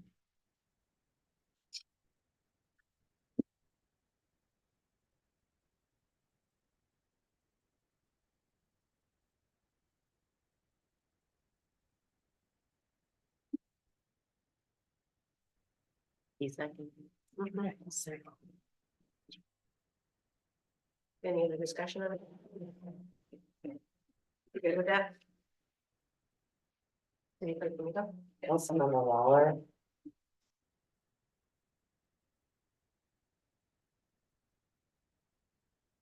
Yeah.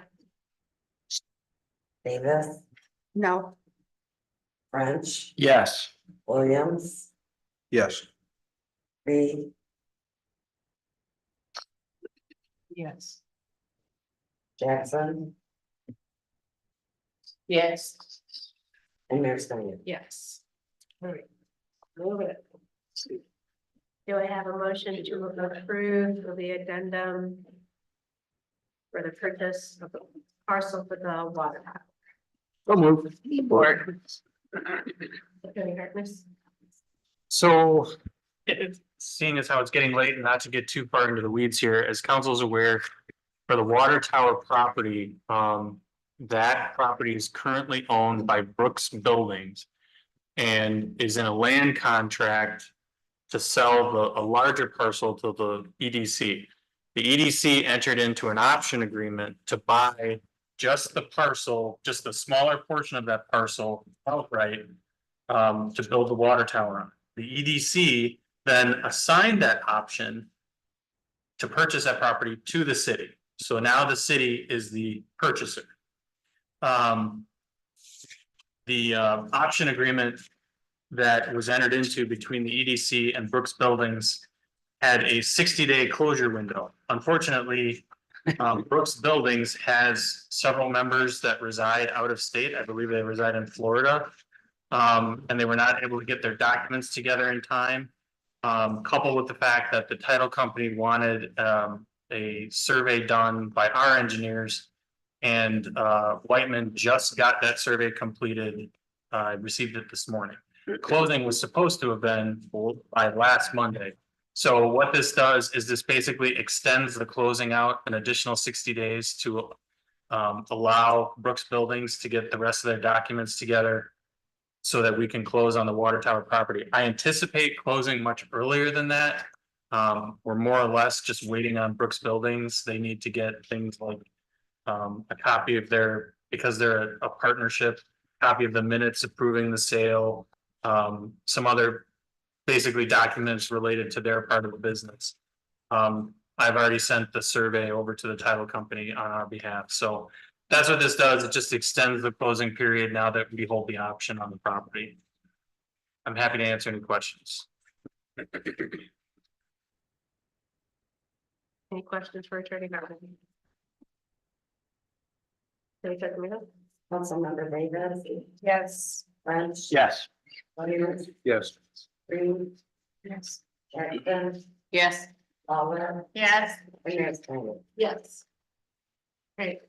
The MMO conference is coming up this fall. We have information in the packets on the location and pricing. I did check with Director Clark to see if we had money in that line item. And some council members, if anyone wanted to go. Just wanted to double check because it's at a higher price than what we normally do. The convention will be held on Mackinac Island. The deadline is coming up soon.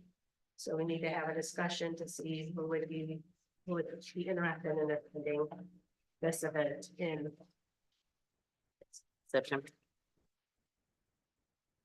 Since September.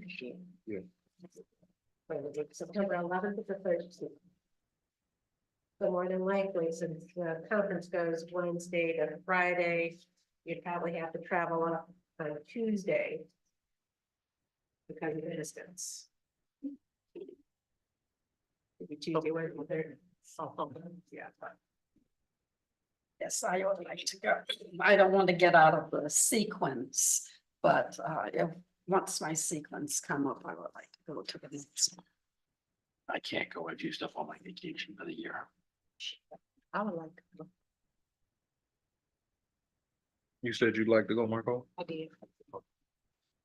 Marco, So we have three, I guess we just need to figure out, and I guess I didn't find out how many. I think there's 3,000 available. Yeah. in that line item, so. 595 tax is like. Yeah, but And that's right in July. it doesn't even How count. much That's large. You have to do it early. Lodging, I think was pretty pricey as well. Yeah. Like I said, yeah, did you guys look? Something cheaper about the Grand Well, Hotel. there's two options. You got the Grand Hotel and Mission Point. I did look. And I don't remember off the top of my head how much those really are doing, but I can. Check the prices. I'll get back with Director Clark and we can figure out. From there. If that's How many feasible. well said. Okay. Yeah, Joe. It says the last day to book for Mission Point was the 12th of Why this we month, do it? The 12th of what? of July. For Mission Point, but the Grand Hotel is August 9th. Okay. And the Let's hope conference it's not itself. summer meets. I know. So you don't have an idea how much the, I don't remember off the top of my head. I can check. place, yeah. You got 600. it used to be 300. I'm sure it's more than that. It's 800. What did you say? So. Really. The 11th and 13th. So it'll probably See, be Tuesday, Wednesday, Thursday night, It's probably an MML conference. that would be more than starting point. but it'll tell you if you go with the link.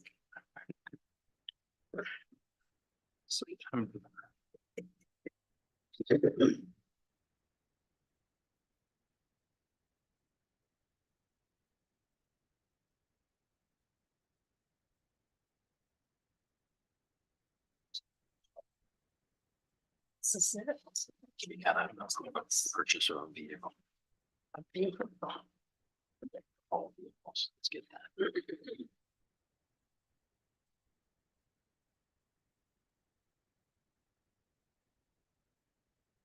Maybe we should just make a motion of up to 3, If possible. if possible, and we can move on. Okay, well, Cohen's looking, we can continue on, take a roll call vote on this, or it's just Yes. something that we can move forward on? Anything? Roll call vote. Okay. Down. Councilmember French. Yes. Williams, Yes. Reed, To approve up to 3 people, depending. Depending on if we got the budget. Yes. Jackson, Yes.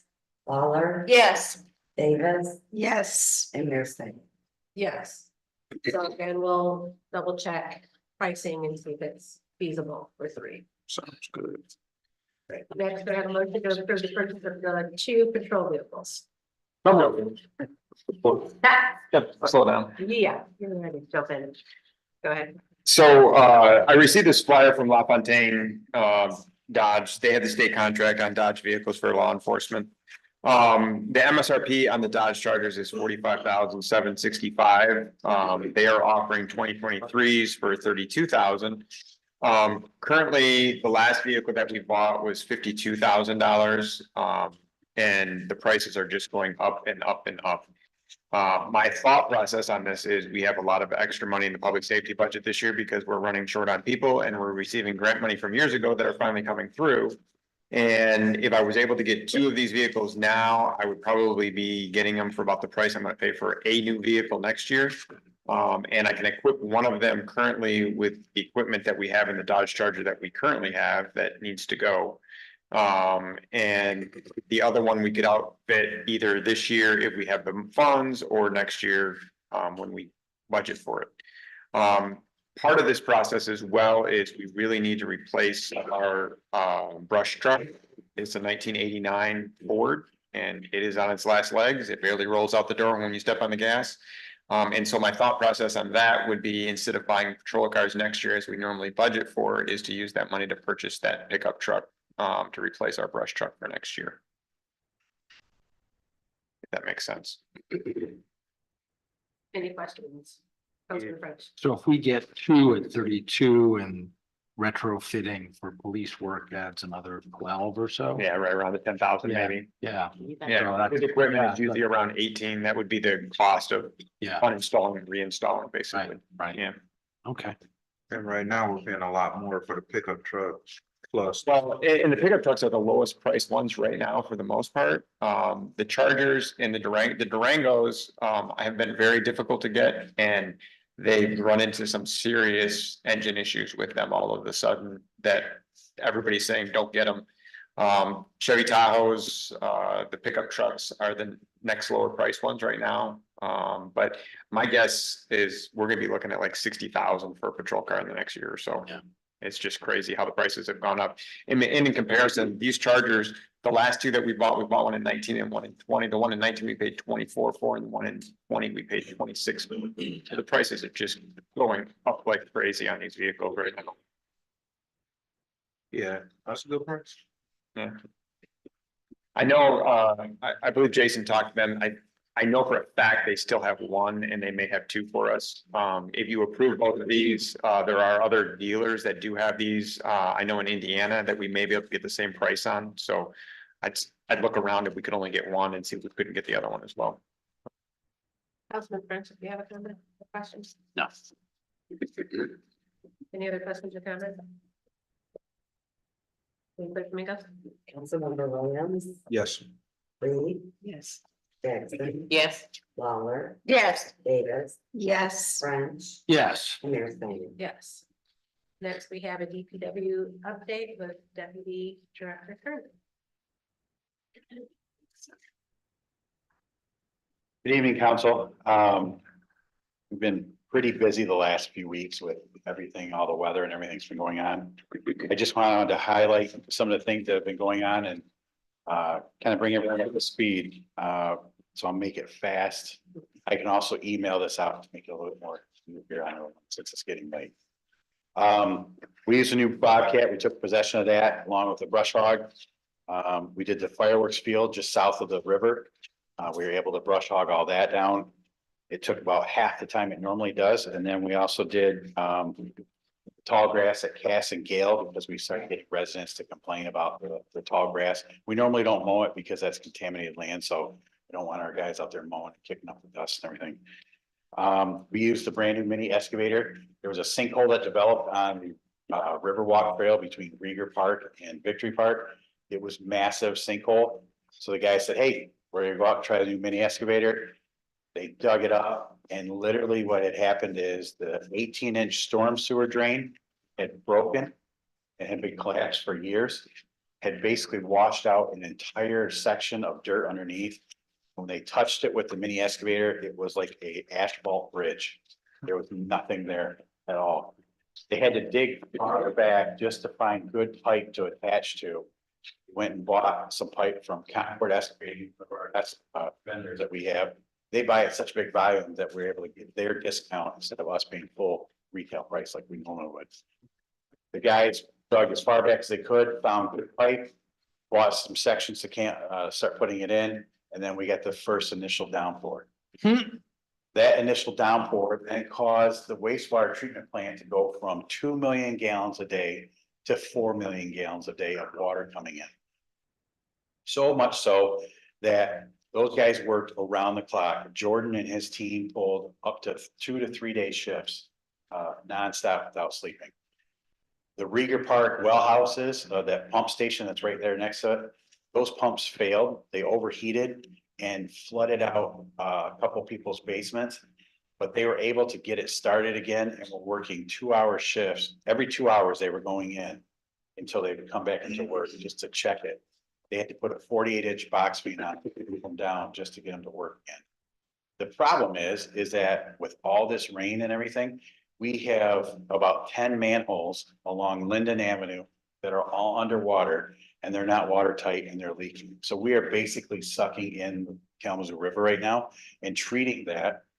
We're paying to treat that water that's coming in and then it's going right back into the river.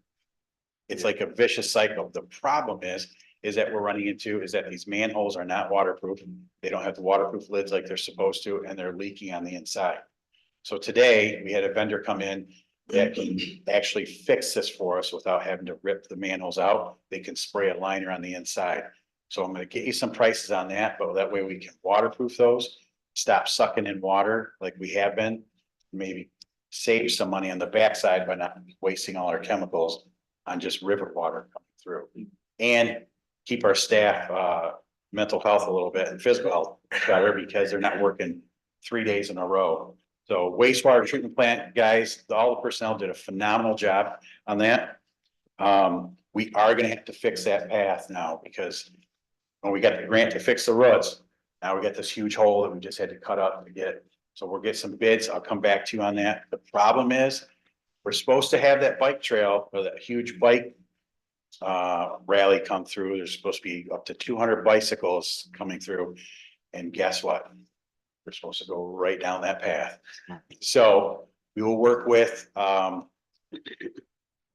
organization that's sponsoring it to try to get them detoured the best we can, just because it's gonna be bad and we're not, the water's still in the hole. We can't get the water to go down. So until the water recedes, then we can lay the pipe and then start to backfill it. So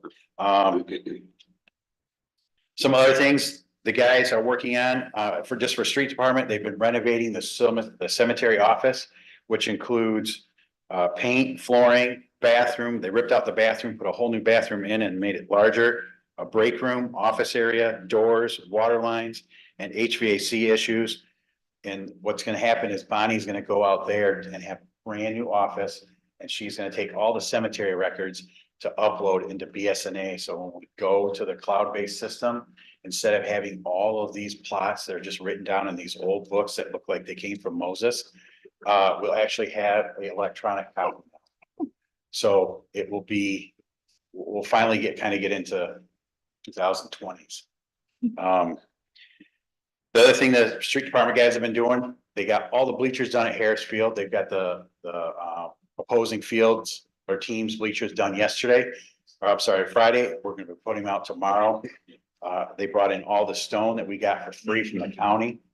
So they put them all in the dugout area and underneath the bleachers.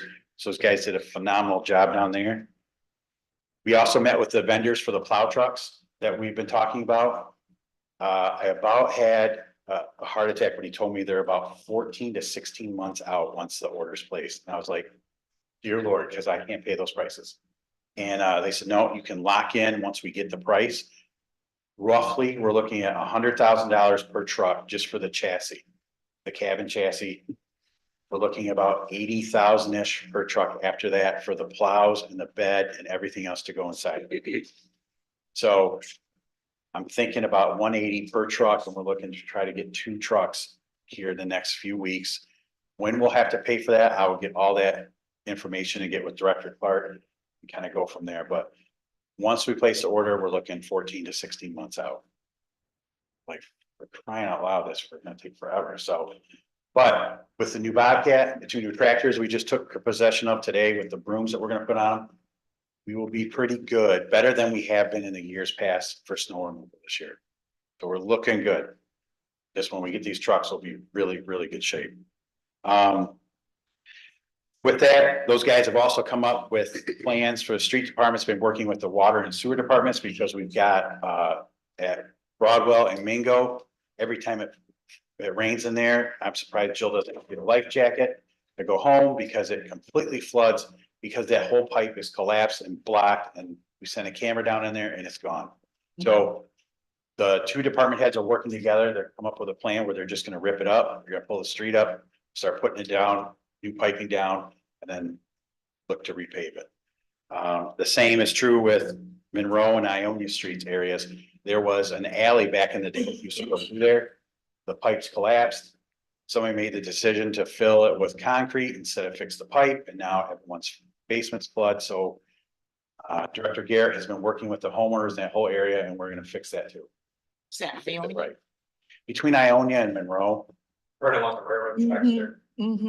It's been pretty bad. So Director Garrett's gonna fix that and be done with it once and for all.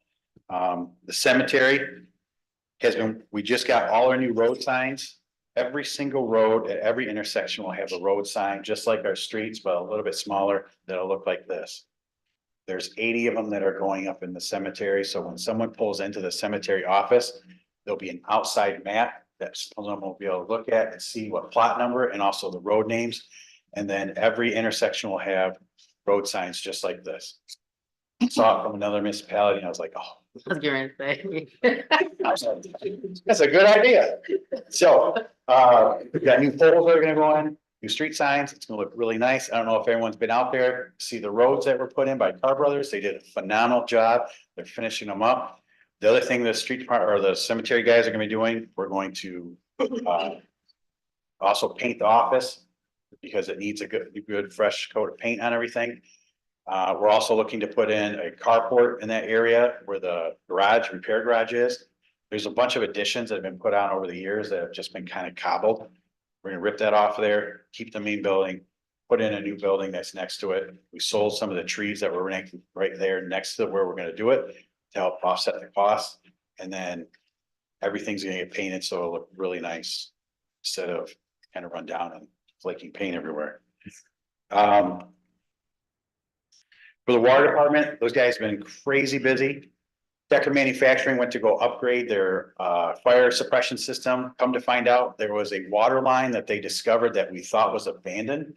That's been feeding them water this entire time. And so our guys went to go shut it off. The valves broke underground, stuck open.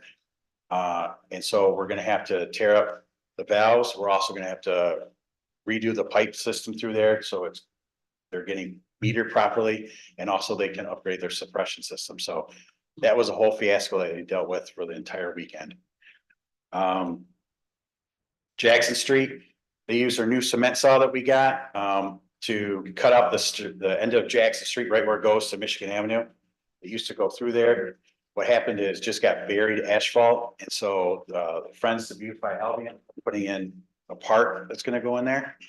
I talked with Mickey about what our requirements are for finishing that off to make sure that no one drives through there. So we're gonna be taking care of that. Water department put in a water hydrant with a backflow preventer. So when you first come into Albion, there'll be a nice park there with brand new topsoil that we got from this tree dump. And so that will look really nice. So the guys have been busy doing that. During these recent storms, one of the nice things is with the water tower upgrade, every time we lose power, the water tower doesn't talk to the water treatment plant. And so the guys have to come in, they gotta go read the levels at the water tower, drive out to the water treatment plant, make sure the computer is registering correctly, then drive back to the water tower, adjust the water levels, then go back to the water treatment plant and make sure that it's recording it properly, so we don't get in trouble with Eagle, and that it's treating the water correctly, and that it's actually pumping water so we don't lose water pressure. So those guys, every single time the power goes out, they're doing shifts when they're coming in and doing this stuff. So the staff has been phenomenal at everything that's been going on. Other than that, I think that's pretty much it. Just want to see if anybody had any questions about some of the things. Yeah, this is from the last meeting in terms of the new fire truck and the sale of the old fire truck. How is that coming? The new fire truck's getting put in service right now. The old fire truck is gonna go to the street department so that they can use it to fill their buckets at the cemetery and other things that they're there. And we're gonna put sprayers on the backside of it because it's got a huge tank. So when any dirt roads or any of the cemetery gets dusty, we can actually spray it as we're driving through there. So I'm still negotiating the price with them. So you're not going to sell it right now? I don't think so. Just checking, because we were told that it was going to be. I am selling to the street car. I don't want to pay market value. $1 deal. Councilman Reed? I was looking at the water, how high it is going down. Past Eaton Street.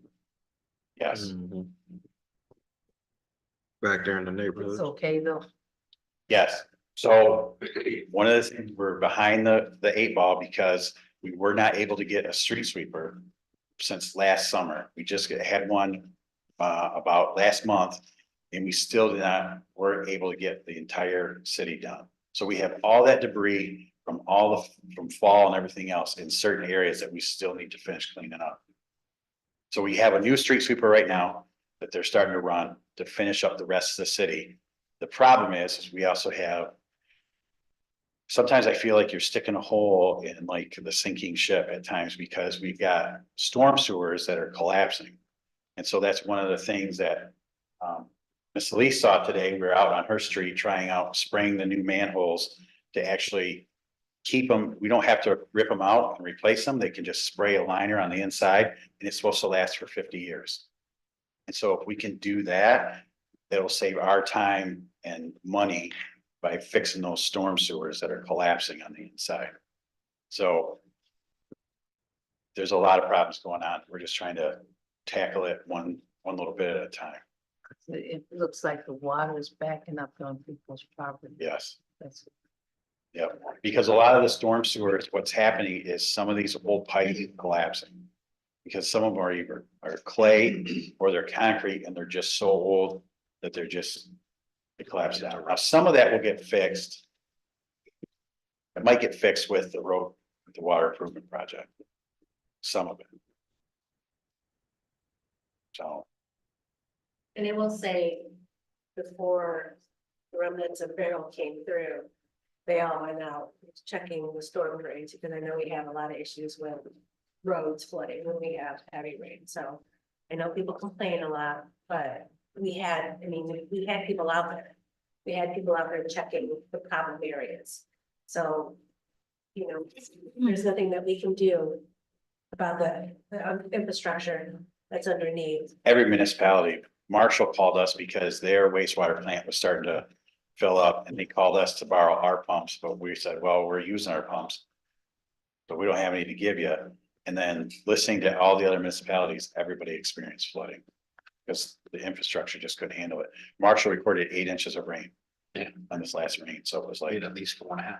Yeah, it was brutal.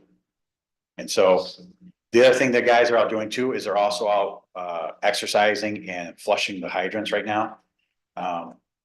And they're also greasing the valves or greasing the fittings so the fire department doesn't have to sit there and struggle trying to get them off. Now, we just found another one at this last fire that broke. So although they just went through and exercised them, we go to open them again, now they're breaking. Some are starting to break. Yeah, I think what happened the other day at the fire, we had a fire Sunday afternoon. And when we went to open it, I think we actually broke the stem that goes down in there, and so it wouldn't open. Firefighters yelled, "That's a dry hydrant" to us. And so I think there were people that heard that and thought that the hydrants in that area were dry. They're on the water mains. There's water down there. It's just we couldn't get water to come up through that. But we don't really have concerns with that when we fight fire. We have 2,400 feet of supply hose on those trucks. We can get to another hydrant. In addition, our new fire truck carries 1,000 gallons of water. All of our other ones carry 750. The Albion Township responded mutual aid. They bring 3,000 gallons of water with them. So usually we don't even need hydrants with the trucks that we have there, but there are plenty of hydrants we can reach out to. We had trouble with the one down on Michigan Street. Last time we had a fire down there as well. That turned out to be the valve didn't get turned back on last time they did maintenance underneath the ground. So the valve was turned back down. We actually used that hydrant at the Juneteenth when we had the fire truck down there hooked up to it. So I think what you said, there's like a dozen or so that. So we had just along the industrial park and down Austin Avenue, there was 30 or 35 hydrants. And they had 6 that failed that we have to go back and through and replace. And then in the city, there's, I think, 700 to 750 hydrants total that they're going through and flushing and seeing in quadrants which ones are failing, which ones aren't. So I was happy because they couldn't open those hydrants before. They left them off the list. And so they're able to get out of the 30 or 35, they only had 6 that truly failed. So how often do we do? We're going to be doing them twice a year. Gotcha. We haven't been doing it, or they haven't been doing it, but yeah. The water department's been so short-handed that they just can't get out and do it. So what we're doing is we're opening it up to where public safety and the water department can work together. So if the guys want to come in and do it together, then grab a truck, we'll do it and get it done. Okay. Yes, just have one question that I talked with Chief Tip about that because on social media, there's some erroneous information in terms of the water hydrants and Albion doesn't work. So I'm wondering if maybe you can do a feature story. I asked Cara to come over, to just kind of explain what you explained to us in terms of the danger isn't there as it is being presented because social media last night when I was looking at it and people were chiming in on, oh my goodness, what is happening now? So I think it's lack of information, I do too. and misinformation. And I think a lot of times people feel that the fire hydrants are in a separate system, but that's the same water that comes to your house. So if you have water at your house, there's water in the water main that the fire hydrant took to. So, yeah. So I think the word needs to get out. Yeah, the correct information needs to get out one way or the other, either a feature story in the newspaper or something in e-news to say that we are safe. Yeah, sure. Yeah. And like I said before, we have a lot of water that we carry on trucks. We have ability to take water out of the river if we need it. And so there's water, we're used to fighting fire. Whenever we leave the city to fight fire, there is no water or fire hydrants. We have to carry water. A lot of times we set up a place where we fill other trucks when they come to pick up the water. That's why the townships have tankers to do that. And so we'll go to a river, suck the water out of the river and fill trucks for them. Is often how we do that. So water shuttle is very common outside the city. So we have plenty of ability to do that here if needed. It's good. Yeah, definitely. Any other comments or questions for Deputy Chief?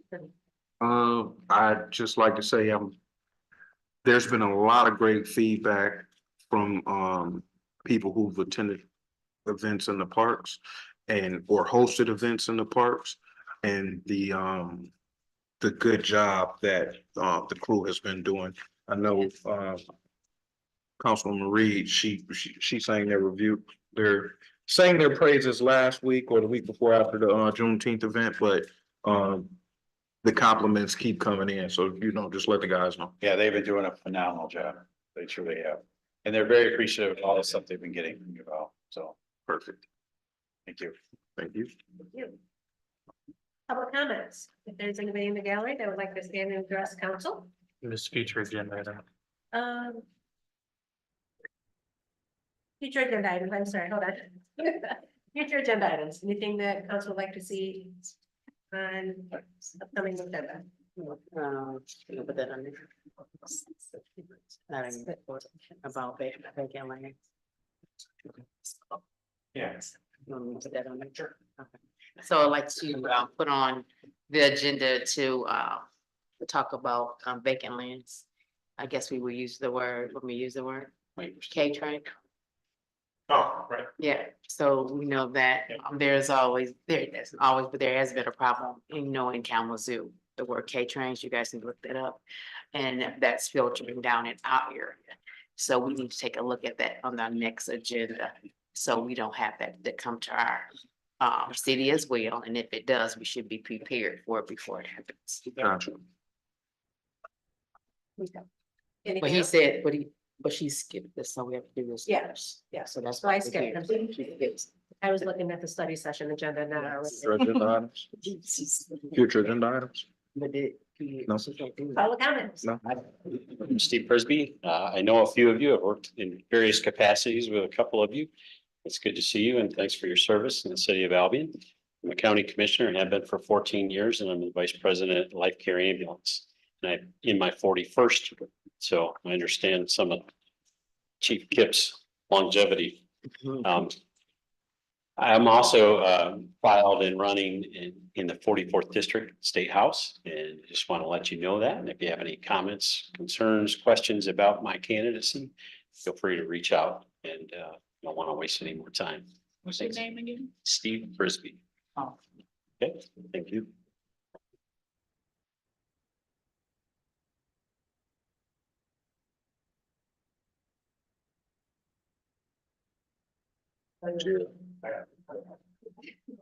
It's right here. Good evening, council. Alex Harris, 127 North Superior Street.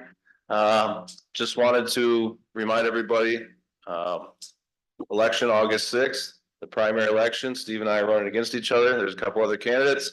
I am Albion based. I'm the only candidate that is Albion based, so I'm very intimate with our issues here. I look forward to helping and working with you guys at the state level to make Albion a better place. So thank you. Have a good night.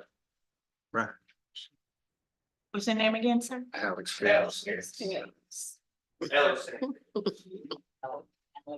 Anybody else like to stand and address council? All right, Juanita. She comes. Here we go. All right. Juanita Solis Kidder, 1211 Edward Street. And Jason and the crew, the other company, they were working on that manhole. And as soon as I saw these big trucks and everybody show up, I went out there to see what's going on. You know, is my water being shut off? What's gonna happen? All this stuff. So the company that was doing that, fixing the inside of that manhole thing, they showed me what it looked like. And I said, oh, the oldest one is down the street, put in 1910, because I look at the manholes. So anyway, they said by noon or so, we will have this done. We're putting a coating around it. It's gonna keep it from flooding and all that. So, oh yeah, I took my lunch hour so I could get down there and see. And there's a guy spraying it, and it's beautiful. So that hole right now is beautiful. It's sealed, so no water's gonna come out of there, you know, and they're wanting to do that throughout town, wherever you have those things. My other point is, the city does do a wonderful job with the parks, with the streets, with everything, but the citizens have to do their part about keeping it clean also. And, you know, you're walking down the street when I walk my dog and I see all the things on the side, and they're full of leaves and paper and trash and whatever. It is the city, but it's our city. So we should clean that up, sweep it up, if it's in front of your house. We all have to work together to make it work. I mean, they're getting paid, it's their job, yes, but it's our city. So we all have to contribute and pick up that litter and clean those, what do you call those things on the side? The cash basins, yeah. Nobody know what that means. I don't know the names. Those things they fill up where the raccoons go in and have the babies and all that other stuff. We have, and when you're mowing the grass, when you're mowing your yard, don't shoot all that grass and don't leave all the leaves in the gutter. Oh my God, clean it up. But I love Albion. Would anybody else like to stand and address council? Councilmember. Report. We didn't have city manager. Staff. Okay.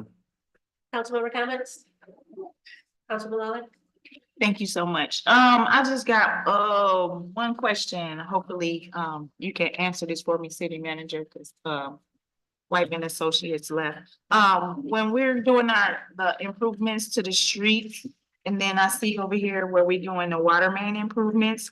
As far as like Ionia Street, where it only goes from improvements from East Oak to East Erie. Is that the only water improvement, or is it gonna be all of Ionia Street? Yeah, it's only those areas that they marked. Okay. Those were specifically targeted as real issues that needed to be done immediately, so. Okay, gotcha, thank you. Yep. Thank you, Mayor.